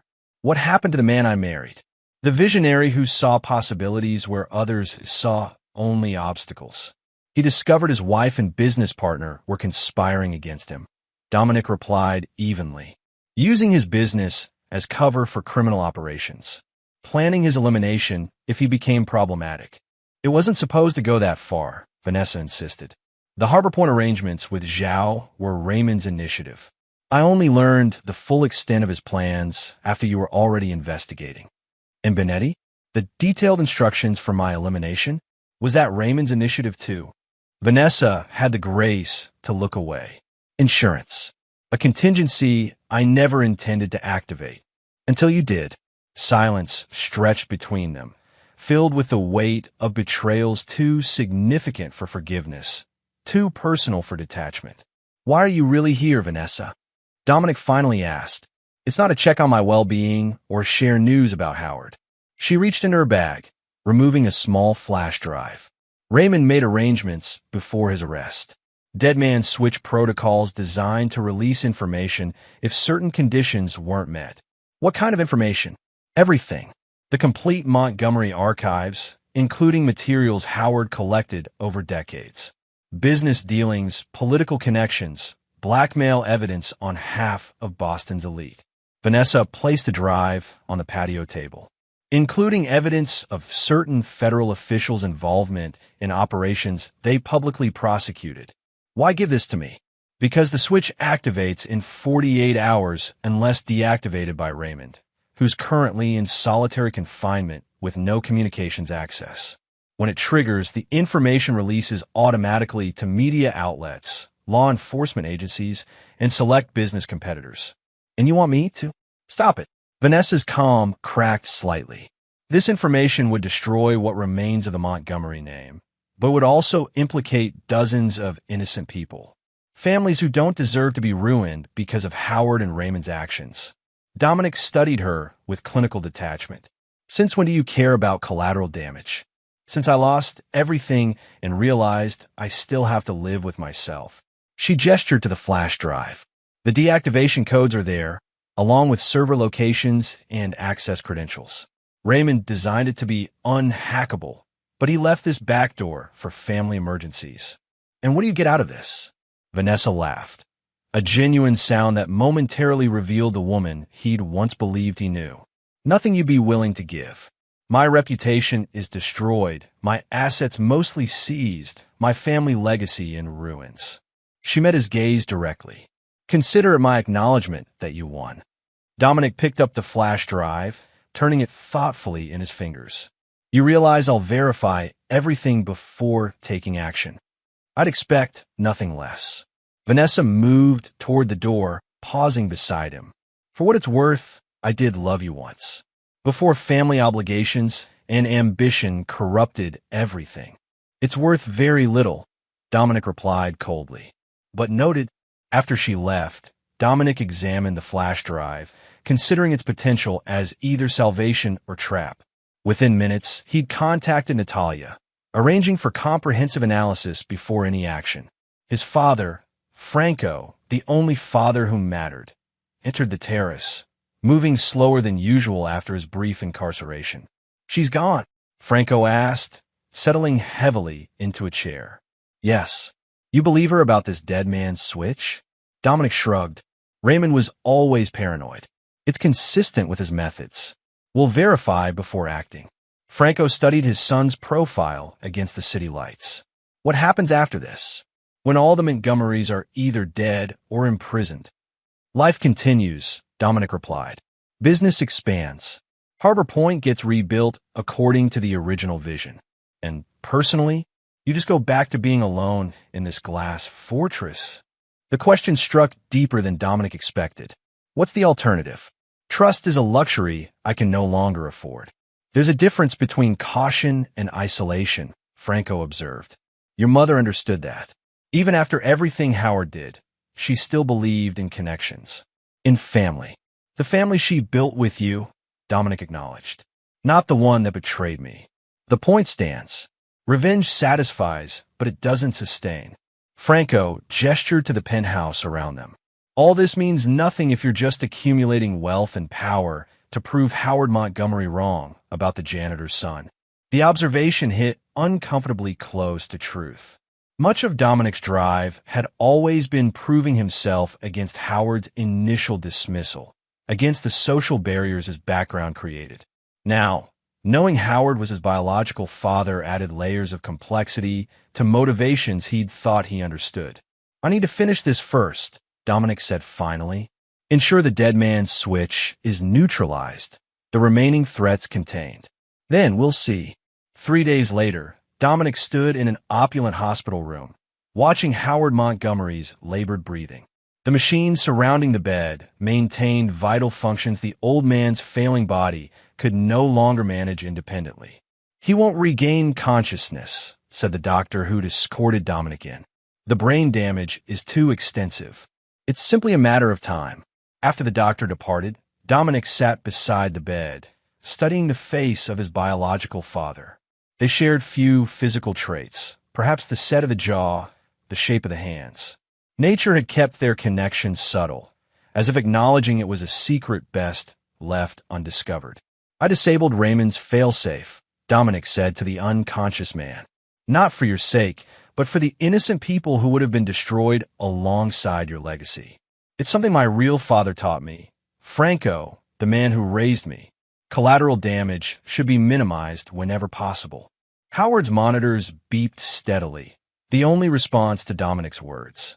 "I've spent my life proving myself worthy of a world that judged me for my background. Proving myself to you, though I didn't know it. How much of my drive came from your blood? How much from my mother's determination? From Franco's example?" Dominic leaned closer, his voice hardening. "You had a chance to acknowledge me, to be honest from the beginning. Instead, you manipulated from the shadows, using me as another chess piece in your grand design. That was your failure, not mine." Rising to leave, Dominic placed a small envelope on the bedside table. Inside is a legal document transferring your remaining personal assets to a foundation in my mother's name.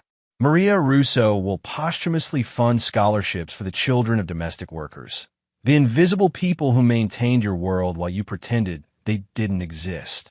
At the door, Dominic paused for a final look at the man whose blood he carried. "Goodbye, Howard. I'd say rest in peace, but I'm not feeling that generous." The reconstruction of Harbor Point proceeded under Dominic's direct supervision, transforming the site from the ashes of betrayal into a testament to his original vision. The hidden facilities and compromised design elements were eliminated, replaced with the community-focused development he'd initially proposed. On the day construction officially resumed, Dominic stood overlooking the site with Eleanor Chun, now fully recovered from her ordeal. "The investors are remarkably enthusiastic," she noted, reviewing reports on her tablet. "The Montgomery scandal has apparently created opportunities rather than liabilities. People appreciate a redemption story," Dominic observed. "Rising from ashes plays well in Boston." Speaking of rising, Eleanor said, "I've been meaning to ask about your plans for the old fish processing plant.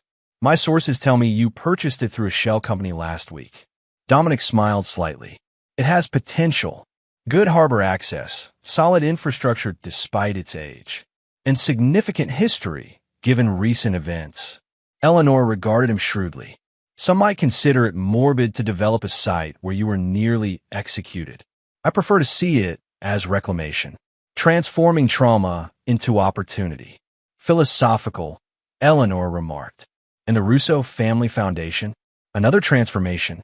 The foundation, established with assets recovered from the Montgomerys, had quickly become a significant force in Boston philanthropy, focusing on education and housing for underprivileged communities. "My mother would have approved," Dominic said simply. "She believed in lifting others as you rise." Their conversation was interrupted by Anthony's arrival with time-sensitive security matters, leaving Dominic alone on the observation platform. From this height, the harbor stretched before him, the same view that had captivated him when he'd first developed his vision for this property. His phone buzzed with a text from Franco. Dinner tonight. No excuses. Family matters to discuss. Family. The word carried new weight after everything that had transpired. The Montgomerys had shown him what family shouldn't be: a web of manipulation, secrets, and conditional loyalty. Franco had shown him the alternative: steadfast support despite blood differences, honesty even when painful. Raymond remained in federal custody, facing decades of imprisonment for his role in Zhao's operation. Vanessa had disappeared after their final conversation, reportedly traveling in Europe on funds her lawyers had protected from seizure. Howard Montgomery had died without regaining consciousness, his funeral sparsely attended and quickly forgotten. The Montgomery dynasty had fallen, but from its ruins, Dominic had salvaged something unexpected: clarity about what truly mattered. Not empire building or revenge, but creation. Not accumulation, but purpose. As he surveyed what would become his greatest achievement, Dominic felt something he hadn't experienced since before the betrayal: anticipation. The future stretched before him, unwritten and full of possibility. The price of betrayal had been paid in full, by those who deserved it, and by himself. Now came the harder part: building something worthy of survival. He texted Franco back, "I'll be there. Save me some lasagna." Some foundations, Dominic had learned, were worth preserving. The rest could be rebuilt, stronger than before. And there you have it. Another story comes to an end. What did you think? I'd love to hear your thoughts in the comments below. If you enjoy this story, consider joining our community by subscribing. It means the world to us. For more stories like this one, check out the recommended videos on screen. And I'll see you there. Welcome back to another story on Infidelity Tales Lab. Before we begin, tell us, where in the world are you watching from? Now, let's dive into today's story. Chapter 1. The New Route. Brian Campos adjusted his coffee mug and glanced out the kitchen window of his suburban Denver home, watching the morning routine unfold on Maple Street. After 15 years of military intelligence work followed by 5 years in cybersecurity consulting, he developed an eye for patterns. And lately, something felt off about their new mailman. The guy had started the route 3 weeks ago, a lean man in his 40s with weathered hands and eyes that seemed to catalog everything they saw. Unlike their previous mailman, who'd wave and move on, this one lingered. He'd pause at mailboxes, skin windows, and yesterday Brian caught him photographing house numbers with his phone. "Max, have you noticed anything strange about the new mail carrier?" Brian asked as his wife Maxine entered the kitchen, her scrubs indicating another early shift at Denver General. Maxine Campbell, now Campos for the past 8 years, poured herself coffee and shook her head. "Strange how? He seems nice enough. Always says good morning when I'm leaving for work. It's probably nothing." Brian kissed her goodbye, but the unease remained. His instincts, honed through missions in Afghanistan and later corporate security work, rarely led him astray. That afternoon, Brian worked from his home office, periodically checking the window. At 2:47 p.m., the mail truck arrived. The carrier, his name tag read R. or, approached their house with the usual deliberate pace. But instead of simply dropping off mail and leaving, he stood at their mailbox for nearly 3 minutes, repeatedly glancing at their front door and windows. Brian stepped outside. "Afternoon. Everything all right?" Ray was startled slightly, then forced a smile. Fine. Just making sure I got the right address. Some of these newer subdivisions can be confusing." His voice carried a slight tremor, and Brian noticed his hand was shaking as he handed over the mail. "You've been delivering here for 3 weeks," Brian observed casually. Right. Still getting used to the route." Orr's eyes darted past Brian to the house, then back. "Nice neighborhood. Quiet. Hope it stays that way." The emphasis on hope seemed deliberate. That evening, Brian decided to do some digging. His security clearance and professional contacts gave him access to databases most civilians couldn't touch. A basic search on R. or with the Postal Service yielded interesting results. Raymond or had indeed been hired 3 weeks ago, but his employment history showed gaps. More concerning, his background check had been expedited, which was unusual for a mail carrier position. Brian's phone buzzed with a text from his former Army buddy Jerry Chase. "Beer tomorrow?" Got something to discuss about your neck of the woods. They'd served together in military intelligence for 6 years, and Jerry now worked private security in Denver. If he wanted to discuss Brian's neighborhood, it wasn't social. The next morning brought an unseasonably cold October day. Brian was reviewing client files when he heard Maxine's car start for her afternoon shift. Through the window, he saw the mail truck already parked at the end of their street. Unusual, since deliveries typically happened around 3 p.m. As Maxine drove away, Ray approached their house with urgent steps. Instead of heading to the mailbox, he walked directly to the front door and knocked. Brian opened it to find, looking pale and agitated. "Mr. Campos, I need to speak with you. Privately. It's about your safety." "My safety?" Glanced around nervously. "Not here. Too exposed. Tonight, after your wife's asleep. Meet me at Riverside Park near the old gazebo." Midnight. He handed Brian what appeared to be regular mail, but Brian felt something thick underneath. Likely photographs or documents. "What's this about? Just be careful today. Don't let your wife go anywhere alone tonight." With that, hurried back to his truck, leaving Brian with more questions than answers. Brian waited until Maxine left for work before examining the mail package. Hidden beneath utility bills were 3 photographs. One showing a demolition crew working on a house 2 blocks away that had mysteriously caught fire last month, another of a well-dressed man in an expensive suit talking to city officials, and a third of the same man examining blueprints labeled Maple Street Development Project. Attached was a handwritten note. "They're coming for your block next." The Hendersons didn't leave voluntarily. The Hendersons had lived 5 houses down until 6 weeks ago. Their house had suffered what fire investigators called electrical problems, forcing them to sell quickly to cover repairs and relocation costs. Brian remembered thinking the fire had seemed suspicious. It started in 3 different locations simultaneously. His phone rang. "Jerry Chase. Brian, we need to talk.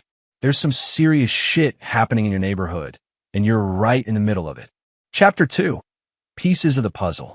Jerry Chase arrived at Brian's house just as the sun set, carrying a thick manila folder and wearing the grim expression Brian remembered from their worst intelligence briefings overseas. "Remember how we used to track insurgent patterns in Kandahar?" Jerry asked, settling into Brian's kitchen with a beer. "Well, I've been tracking a pattern here in Denver, and your street is ground zero." Jerry opened the folder, revealing surveillance photos, property records, and incident reports spanning 18 months. "Meet Dwight Bauer," he said, pointing to the well-dressed man from Ray Orr's photographs. "Real estate developer with connections to half the city council. Problem is he's not just developing, he's acquiring properties through what my clients call aggressive encouragement." Brian studied the photos. Bauer was in his 50s, impeccably dressed, with cold eyes and the kind of smile that never reached them. "What kind of encouragement?" "House fires, break-ins, vandalism, harassment. Sometimes worse." Jerry spread out a map of their neighborhood. 12 families have sold in the past year and a half. All below market value. All after experiencing problems. The pattern was clear when visualized. Properties had been acquired in a systematic grid, with Brian's block representing the final phase. What's he building? Mixed-use development. High-end condos, shopping center, office complex. City approved it 6 months ago in a suspiciously quick vote. Project's worth about $200 million, but only if he can acquire the remaining properties cheaply. "And if we don't sell?" Jerry's expression darkened. The Hendersons' fire wasn't an accident. Neither was the gas leak that forced out the Patels or the home invasion that convinced the Johnsons to relocate. He pulled out a police report. 3 families filed complaints about intimidation. All 3 withdrew their complaints within a week. Brian felt the familiar surge of operational clarity that had served him well in Afghanistan. "Mrs. Henderson's daughter hired me. She suspected her mother's fire wasn't accidental, but the old lady was too scared to pursue it. I've been investigating for 2 months." Jerry pointed to the photos of Ray Orr. "Your mailman is Ray Orr, former Denver PD detective turned private investigator. He's been undercover gathering evidence." "For who?" "Originally for me, but he's developed his own stake in this." Turns out Bauer's operation killed his brother. The pieces clicked into place. Ray's nervousness, his detailed observation of properties, his urgent warning. His brother, Thomas, or lived in the first neighborhood Bauer targeted 18 months ago, died in what was ruled a random mugging, but the timing was suspicious. He'd refused to sell his house the day before. Jerry pulled out a death certificate. Ray's been investigating his brother's death ever since. Brian's phone buzzed with a text from Maxine. Working late tonight. Emergency surgery. Don't wait up. At least she'd be safe for the hospital. What's Bauer's timeline? Based on city permits and construction schedules, he needs your block clear by Christmas. That gives him 2 months to convince the remaining 8 families to sell. Jerry leaned forward. Brian, these people don't just burn down houses. They've escalated to direct intimidation, and I think violence isn't off the table. Brian thought about his wife, their quiet life, the home they'd built together. What evidence do we have? Enough to prove a pattern, not enough for criminal charges. Bauer's careful. He uses intermediaries, legitimate seeming accidents, and he's got political protection. Jerry pulled out the final document. But Ray thinks he's found something bigger. Something about city council corruption and kickbacks that could bring down the whole operation. The midnight meeting. Ray's risking everything. If Bauer's people realize he's investigating. Jerry didn't need to finish. Brian made his decision with the cold calculation that had kept him alive through 3 combat deployments. What do you need from me? Right now? Just survive. But if you're willing to help. Jerry smiled grimly. Your background in intelligence gathering could be exactly what we need to document everything properly. And then we make Dwight Bauer regret the day he decided to target this neighborhood. As Jerry prepared to leave, Brian's security system chimed. Motion detected in the backyard. Through the kitchen window, they saw a figure in dark clothing examining their back door before disappearing into the shadows. They're already moving, Jerry said quietly. Midnight can't come soon enough. Chapter 3. The Warning. Brian spent the hours before midnight preparing like he was heading into hostile territory. His old military kit came out of storage. Night vision monocular, tactical knife, secure satellite phone, and the Sig Sauer P226 he kept from his service days. If Dwight Bauer wanted to play dangerous games, Brian would remind him what a trained operator looked like. At 11:45 p.m., he slipped out through the basement door he'd modified during their home security upgrades. The October night was crisp, with enough cloud cover to provide concealment as he made his way through backyards toward Riverside Park. Ray was already at the gazebo, smoking a cigarette with shaking hands. He looked exhausted and paranoid, constantly scanning the darkness. Mr. Campos, he whispered as Brian approached. Thank God you came. Call me Brian. And thanks for the warning. Brian settled beside him, noting that Ray had positioned himself with multiple escape routes. Good fieldcraft. Jerry Chase, fill me in on some details.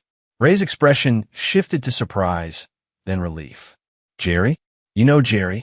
When Brian nodded, some tension left Ray's shoulders. Then you know this isn't just about property development. Tell me about your brother. Pain flashed across Ray's face. Tommy was stubborn. Good man, but stubborn. When Bauer's people started pressuring residents to sell, Tommy organized a neighborhood watch, started documenting the harassment, talking to other victims. Ray took a long drag from his cigarette. They found his body 3 blocks from his house. Official cause was blunt force trauma during a robbery, but nothing was stolen. You think Bauer ordered it? I know he did. Ray pulled out a thick envelope. These are copies of everything I've gathered. Financial records, communication intercepts, surveillance photos. Bauer's operation is bigger than just your neighborhood. Brian examined the documents by flashlight. Bank records showing suspicious payments to city officials, recorded phone conversations discussing problem residents, and detailed plans for property acquisition through intimidation. How did you get these? 20 years as a cop teaches you things. Plus, Bauer's security isn't as tight as he thinks. Ray's voice carried a bitter edge. The bastard's been running this scam for 3 years across 4 different neighborhoods. Your block is just his latest target. What's his timeline for us? Based on city permits, he needs your properties by Christmas. But my sources say he's accelerating. Ray grabbed Brian's arm with surprising strength. That's why I had to warn you tonight. They're planning something for your house within the week.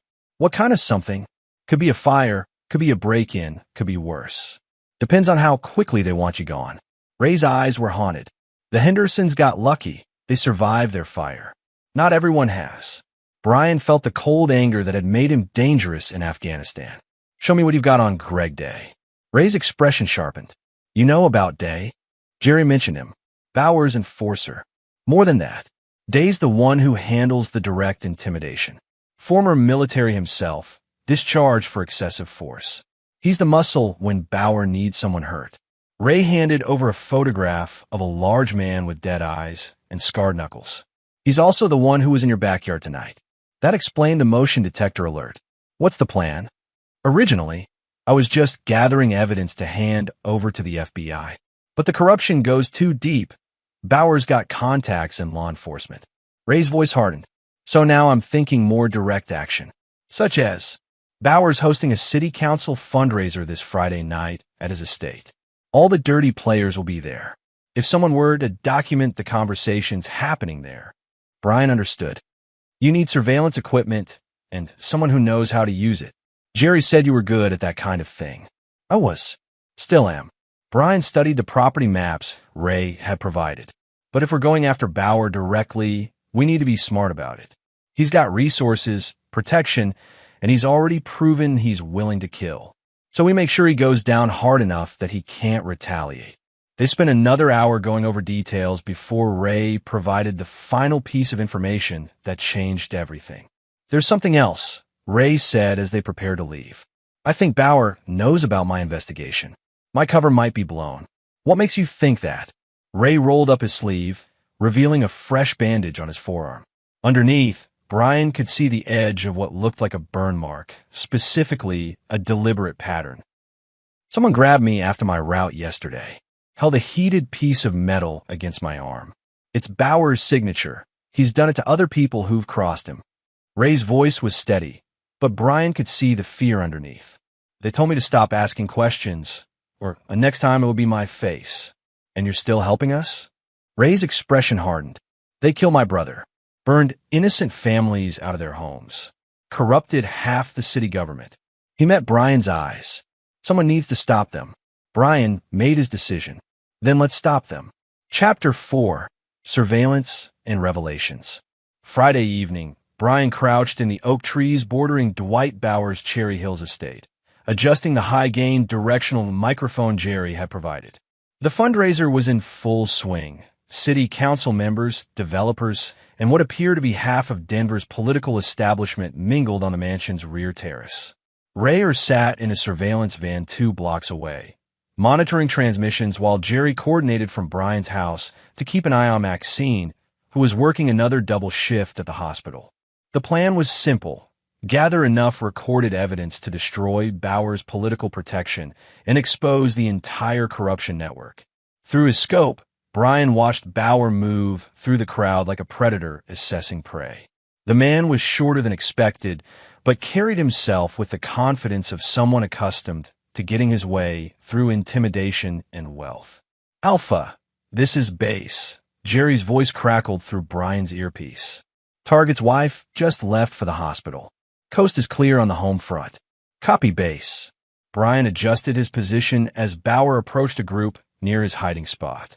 Cardinal, are you getting clean audio? Affirmative, Ray responded from the van. Quality's excellent. The conversation below made Brian's blood run cold. The Maple Street situation needs resolution by Monday, Bauer was saying to a man Brian recognized from the photographs as Greg Day. The Campos house is the keystone property. Once we have it, the remaining families will fall in line. What about the mailman problem?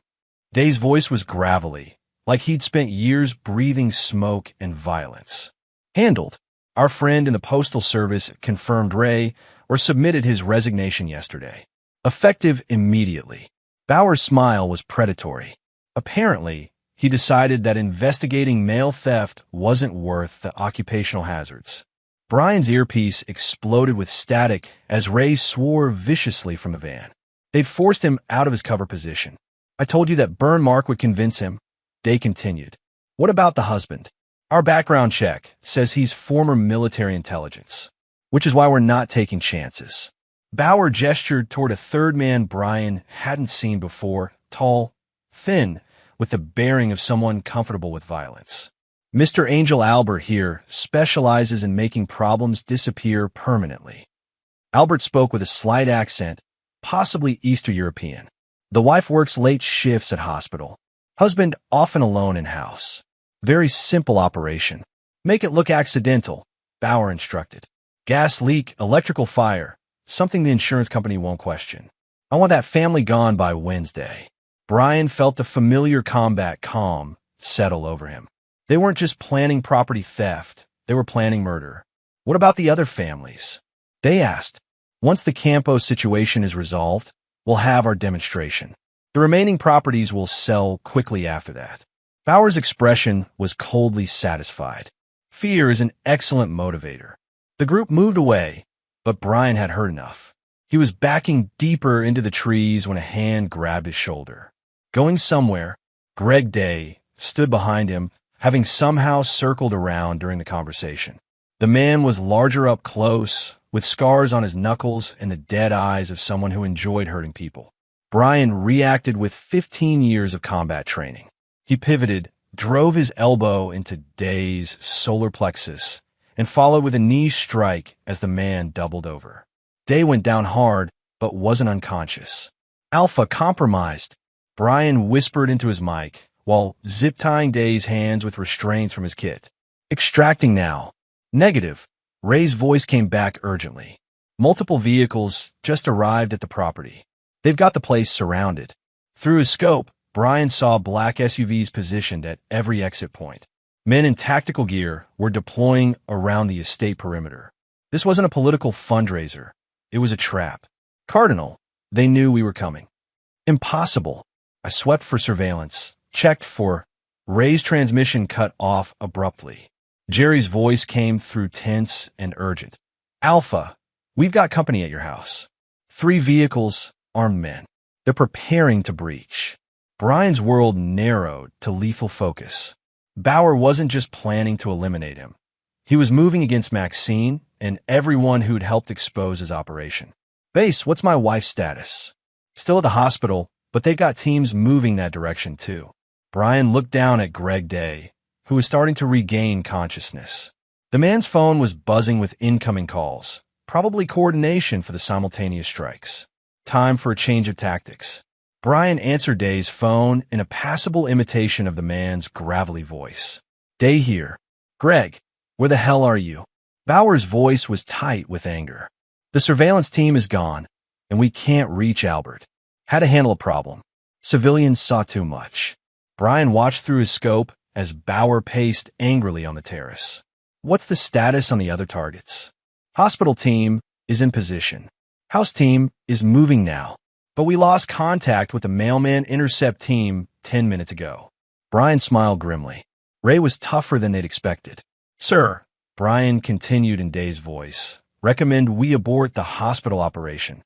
Too many witnesses, too much security. Focus on the house. Fine, but I want this finished tonight. No more complications.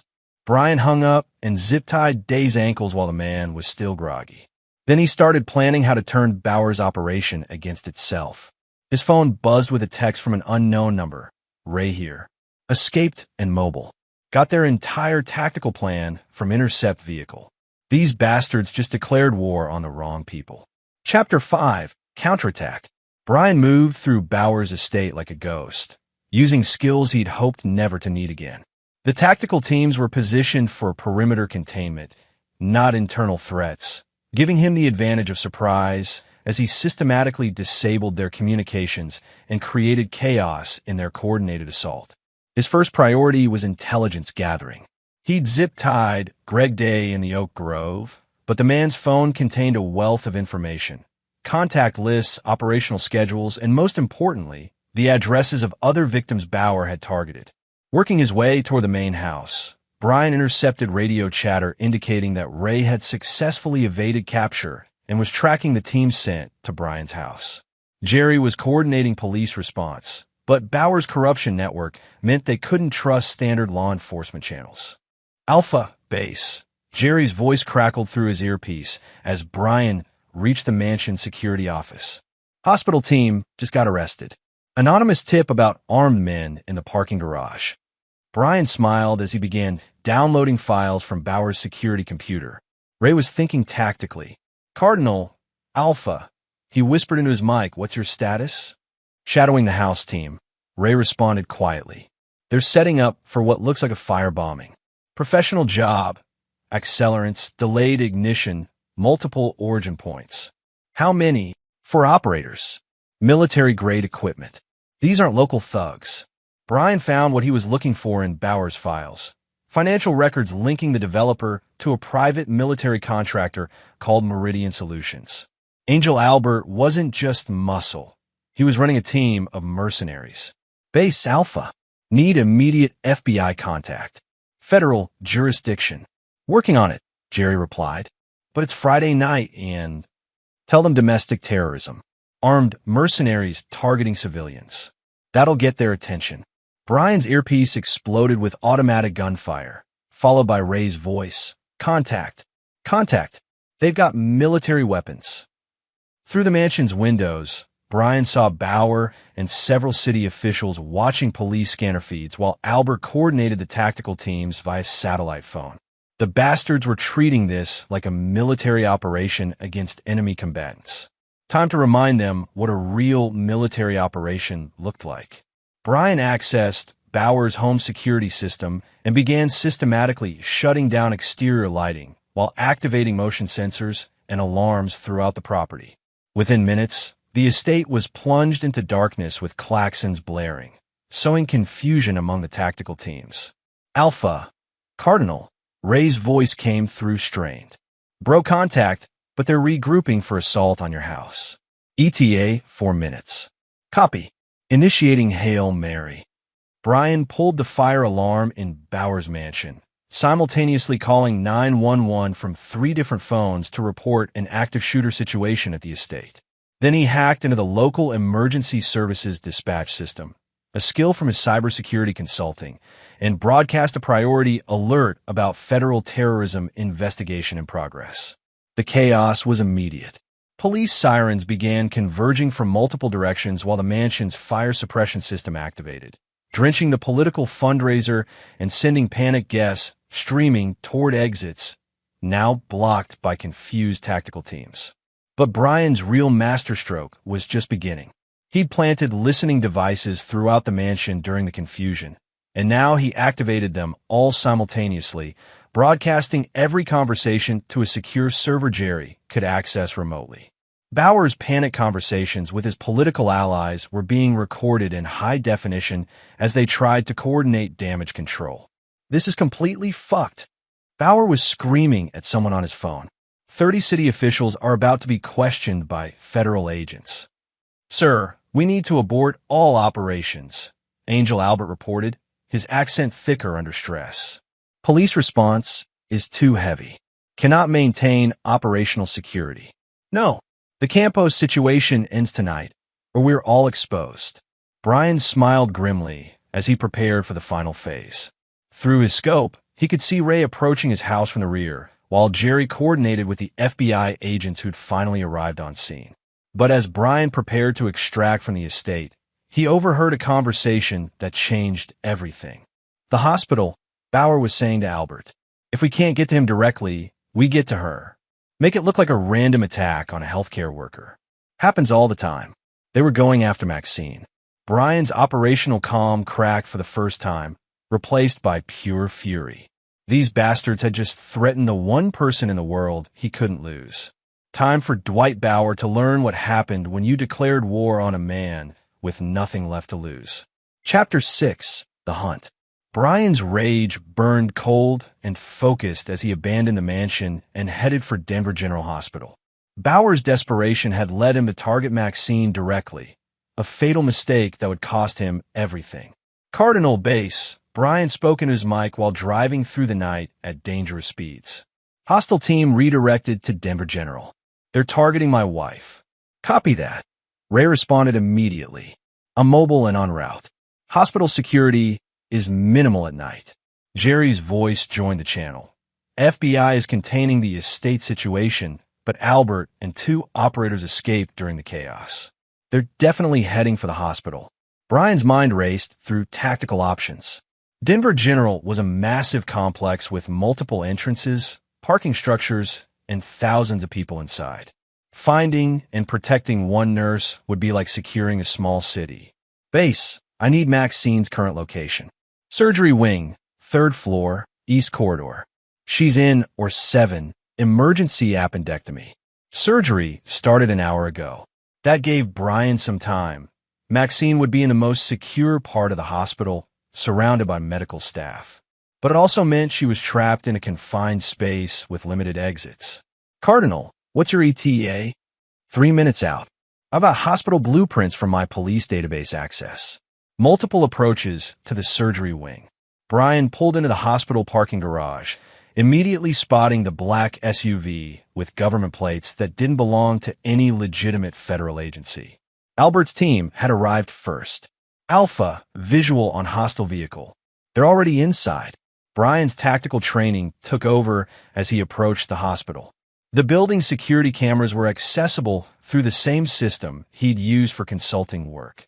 Within 2 minutes, he'd mapped the movement of 3 armed figures through the hospital corridors.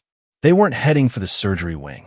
They were positioning themselves at exit points, preparing for an ambush when Maxine finished her shift. Cardinal, base, they're not making a direct assault. They're setting up for intercept when she leaves the or.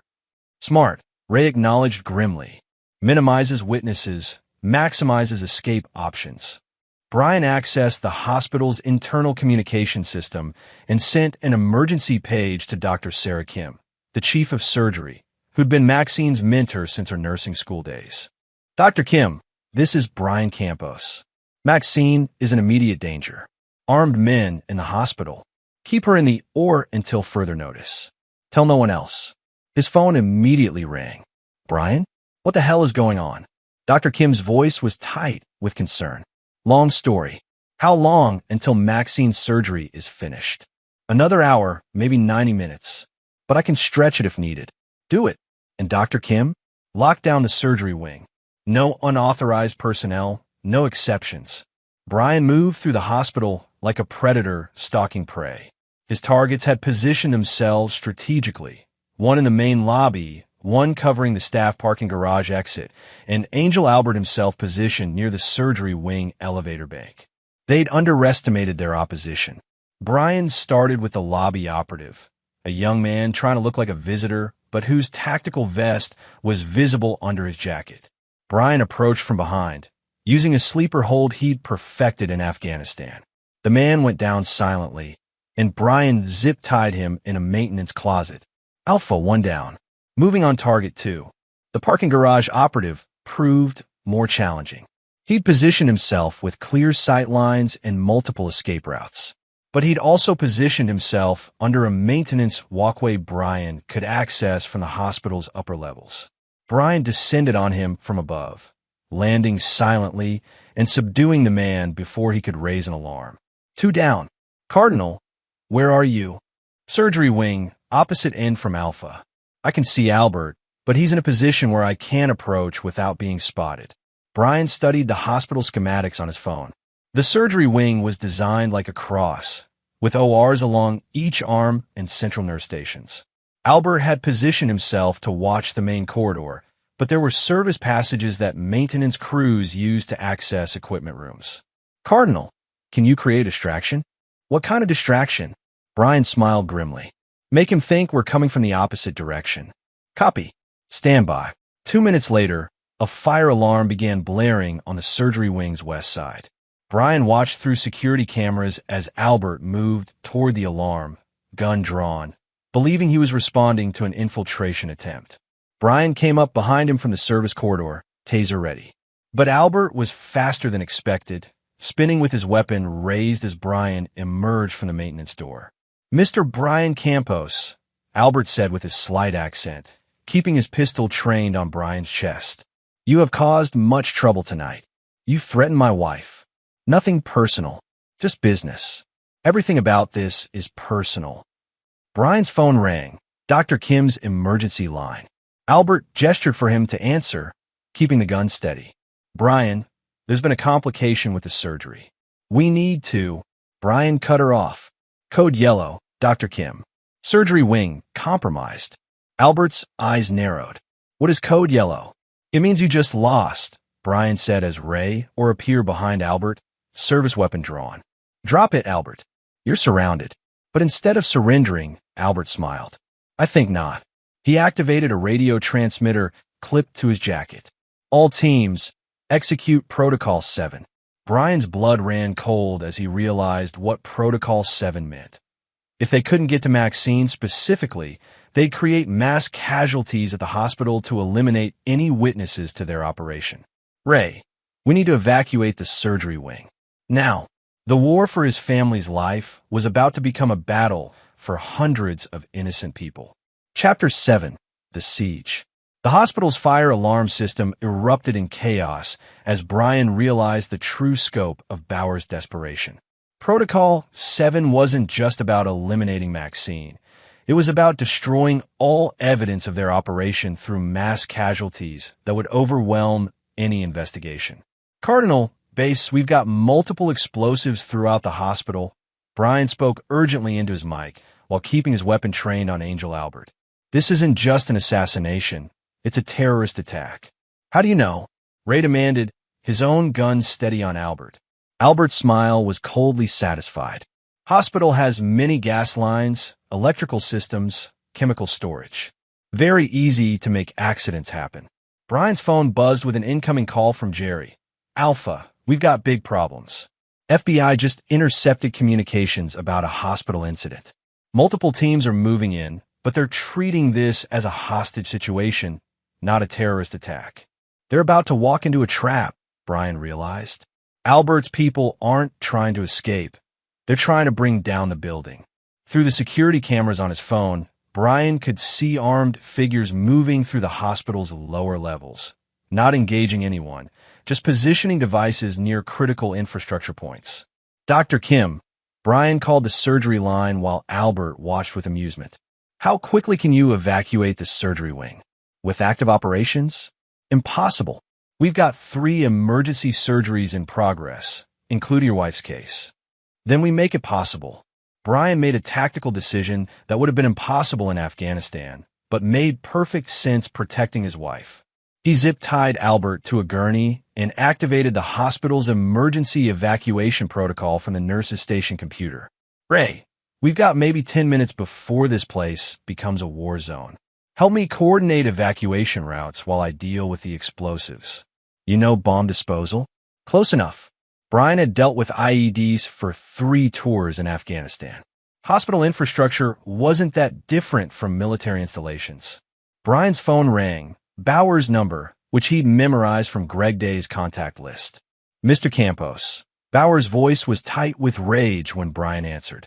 You've caused considerable damage to my business interests. Good. I'm just getting started. I don't think you understand the situation.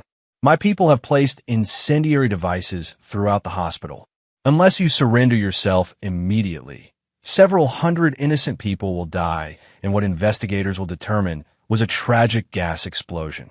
Brian felt the cold rage he'd learned to weaponize in combat. Listen carefully, Bauer. You're threatening the wrong person. I've spent 15 years dealing with people who thought terror tactics would intimidate me. You're about to learn why that never worked. You're bluffing. Try me. Your boy Albert is zip-tied to a gurney. Your political protection is gone, and the FBI has recordings of you ordering terrorist attacks on American civilians. Brian paused deliberately. Oh, and I've got enough evidence to connect you to at least 6 murders, including Ray's brother. You can't prove. I already have. Everything's uploaded to multiple servers with automatic release protocols. The only question now is whether you want to go down as a corrupt developer or a domestic terrorist. Brian hung up and turned to Ray. How good are you with improvisational demolitions? Good enough. What do you need? I need you to find their devices and make them inert. I'm going to end this. Brian accessed Bauer's communication network through the equipment they'd captured from Albert's team. Within minutes, he'd identified the locations of all their operatives and the explosive devices they'd planted. But more importantly, he'd found Bauer's escape plan. Cardinal, Bauer's not at the estate anymore. He's got a helicopter standing by at Centennial Airport. He's planning to disappear once the hospital incident creates enough chaos. Flight plan: private airfield in Nevada, then international. Probably the Cayman Islands. Ray's voice crackled through the radio. Alpha, I've found 3 devices so far. Military-grade incendiaries, but they're on simple timer circuits. I can disable them. How long do we have? Maybe 15 minutes before the first one goes off. Brian made his decision. Cardinal, stay with the bomb disposal. I'm going after Bauer. Alpha, that's suicide. You can't reach the airport in time. Watch me. Brian had spent his military career learning that successful operations required thinking beyond conventional tactics. Bauer expected him to choose between pursuing him and saving the hospital. But Brian had learned from his cybersecurity work that the best attacks targeted multiple vulnerabilities simultaneously. He activated the emergency medical helicopter on the hospital's roof. Dr. Kim, I need the med flight helicopter. Emergency authorization. Brian, I can't authorize. Lives depend on it. Trust me. Brian reached the roof as the helicopter powered up, piloted by Jake Morrison, a former Army pilot who'd served with Brian's unit in Afghanistan. Campos, what the hell are you doing here? Jake, remember that favor you owe me from Kandahar? Yeah. I'm collecting. I need you to fly me to Centennial Airport. Fast. Jake looked at Brian's tactical gear and grim expression. This is about that clusterfuck downstairs, among other things. Fuck it. Climb in. As they lifted off, Brian could see police and FBI vehicles surrounding the hospital, while Ray worked to neutralize the remaining explosive devices. But his focus was on the private helicopter visible on the tarmac at Centennial Airport. Dwight Bauer thought he could terrorize innocent families and escape consequences. He was about to learn otherwise. Chapter 8. Reckoning. The medical helicopter raced through the night sky towards Centennial Airport, while Brian coordinated with Jerry and Ray via secure radio. Below them, Denver's lights spread like a circuit board, but Brian's focus was laser-sharp on the private aircraft preparing for departure. Base, Cardinal, what's the status on explosive devices? Brian asked through his headset. All neutralized. Ray responded with satisfaction. Hospital is secure, and FBI has taken Albert into custody. He's already talking. Wants to make a deal. Good. What about the estate situation? Jerry's voice crackled through. Bauer's political network is completely compromised. We've got recordings of city council members discussing bribes, murder, and conspiracy. It's going to bring down half the city government. Brian felt grim satisfaction, but his mission wasn't complete. Bauer's helicopter is still on the ground. He's got maybe a 5-minute head start. Jake Morrison's voice came through the pilot's channel. Brian, I'm showing another aircraft powering up on the private strip. Big helicopter, looks expensive. That's our target. What exactly are we doing here? Preventing a terrorist from escaping justice. Jake was quiet for a moment, then, like old times. What do you need? Brian studied the airport layout through binoculars. Bauer's helicopter was a luxury aircraft, fast, but not designed for evasive maneuvers. More importantly, it would be carrying additional passengers who weren't trained for combat operations. Jake, can you force them down without crashing? Depends what you mean by force down. Make it impossible for them to reach international airspace. Jake's laugh carried the dark humor of a combat veteran. Oh, I can definitely do that. Brian's phone rang, an unknown number that he suspected was Bauer trying to negotiate. He answered on speaker. Campos, you need to stop this madness. Bauer's voice was high with panic. I'm prepared to offer significant compensation for your inconvenience. My inconvenience? Brian's voice was deadly calm. You mean trying to murder my wife and blow up a hospital? That was Albert's overzealousness. I never authorized. Shut up, Bauer. You're going to land that helicopter and surrender to federal authorities. I'm afraid that's not possible. Then you're going to crash. Jake's voice cut into the conversation. Bogey in sight. They're airborne and heading southeast.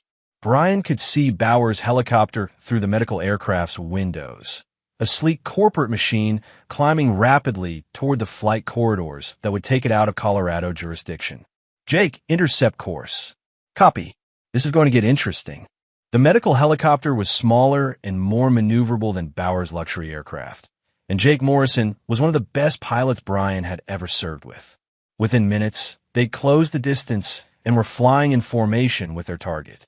Brian could see Bauer through the other aircraft's windows, along with Greg Day and several other men who'd escaped the estate raid. They were armed, but helicopter combat wasn't something most criminals were trained for. Bauer, last chance, Brian broadcast on the emergency frequency. Land now, or face the consequences. Go to hell, Campos. Brian smiled grimly and activated the tactical laser pointer he'd carried since Afghanistan. He aimed it directly at Bauer's pilot, creating a bright green distraction that would make flying nearly impossible. Jake, can you force them toward the airfield at Fort Carson? Military base? Yeah, they won't have anywhere to run there. But Bauer's pilot was more skilled than expected.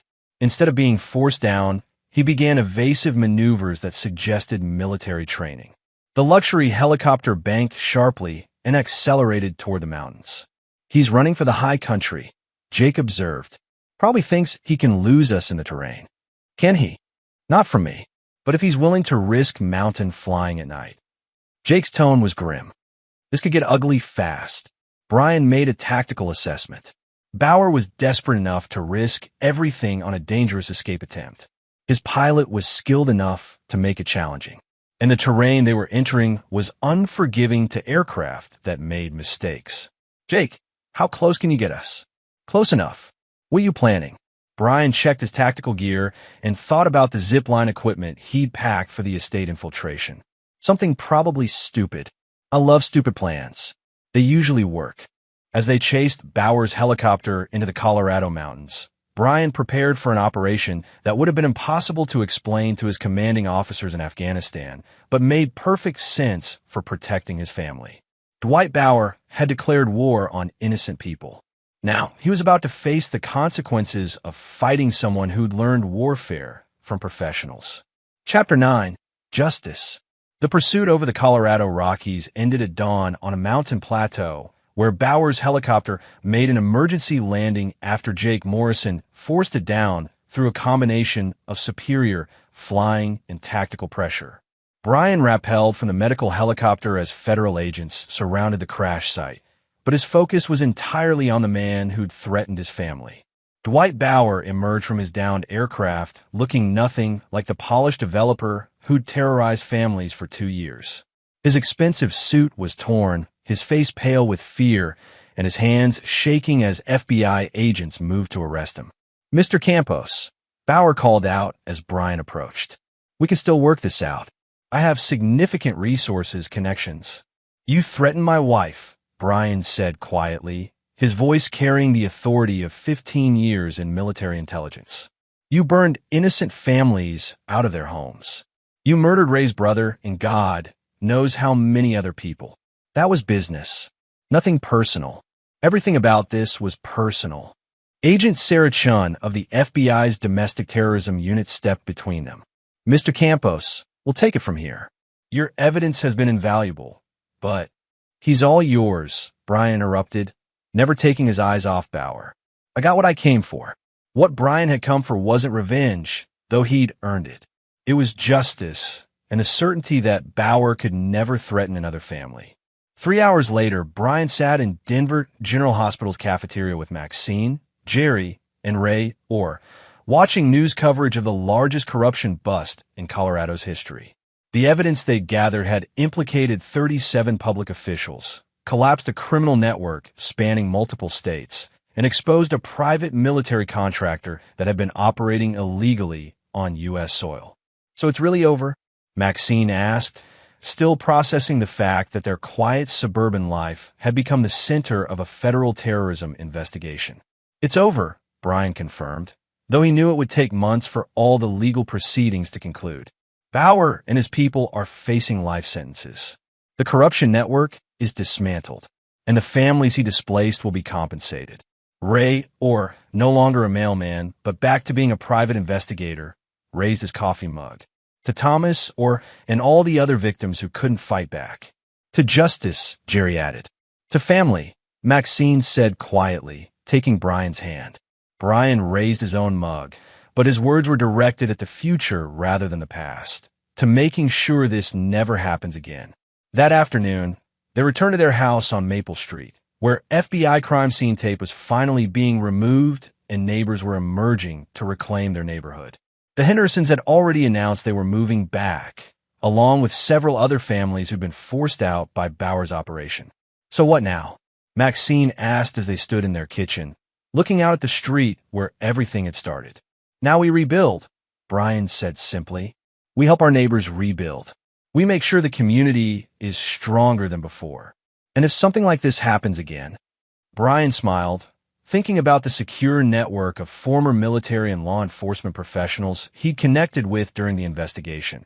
People like Ray and Jerry who understood that sometimes protecting innocent people required unconventional methods. Then we'll be ready. Maxine studied his expression and nodded slowly. She'd learned something about her husband during the past week that she'd never fully understood before. Beneath the quiet cybersecurity consultant was a man who would move mountains to protect the people he loved. I'm proud of you, she said quietly. We did this together. All of us. As evening approached, their doorbell rang. Brian opened it to find Ray, no longer in a postal uniform, but wearing the confident bearing of a man who'd found his purpose again. Thought you should know, Ray said with a grin. The Henderson family asked me to coordinate neighborhood security going forward. Apparently, having a former cop around makes people feel safer. Good choice, Brian said, meaning it. And Jerry's starting a consulting business for communities dealing with development pressure. He wants to know if you're interested in being a partner. Brian considered it. He'd spent 15 years serving his country overseas, 5 years protecting corporate interests, and 1 week defending his family and neighbors. The choice was easy. Tell him I'm in. As Ray left, Brian's phone chimed with a news alert. Federal grand jury indicts 47 in Colorado corruption case. The investigation they triggered was still growing, still finding new evidence of corruption and criminality that stretched far beyond what they'd originally imagined.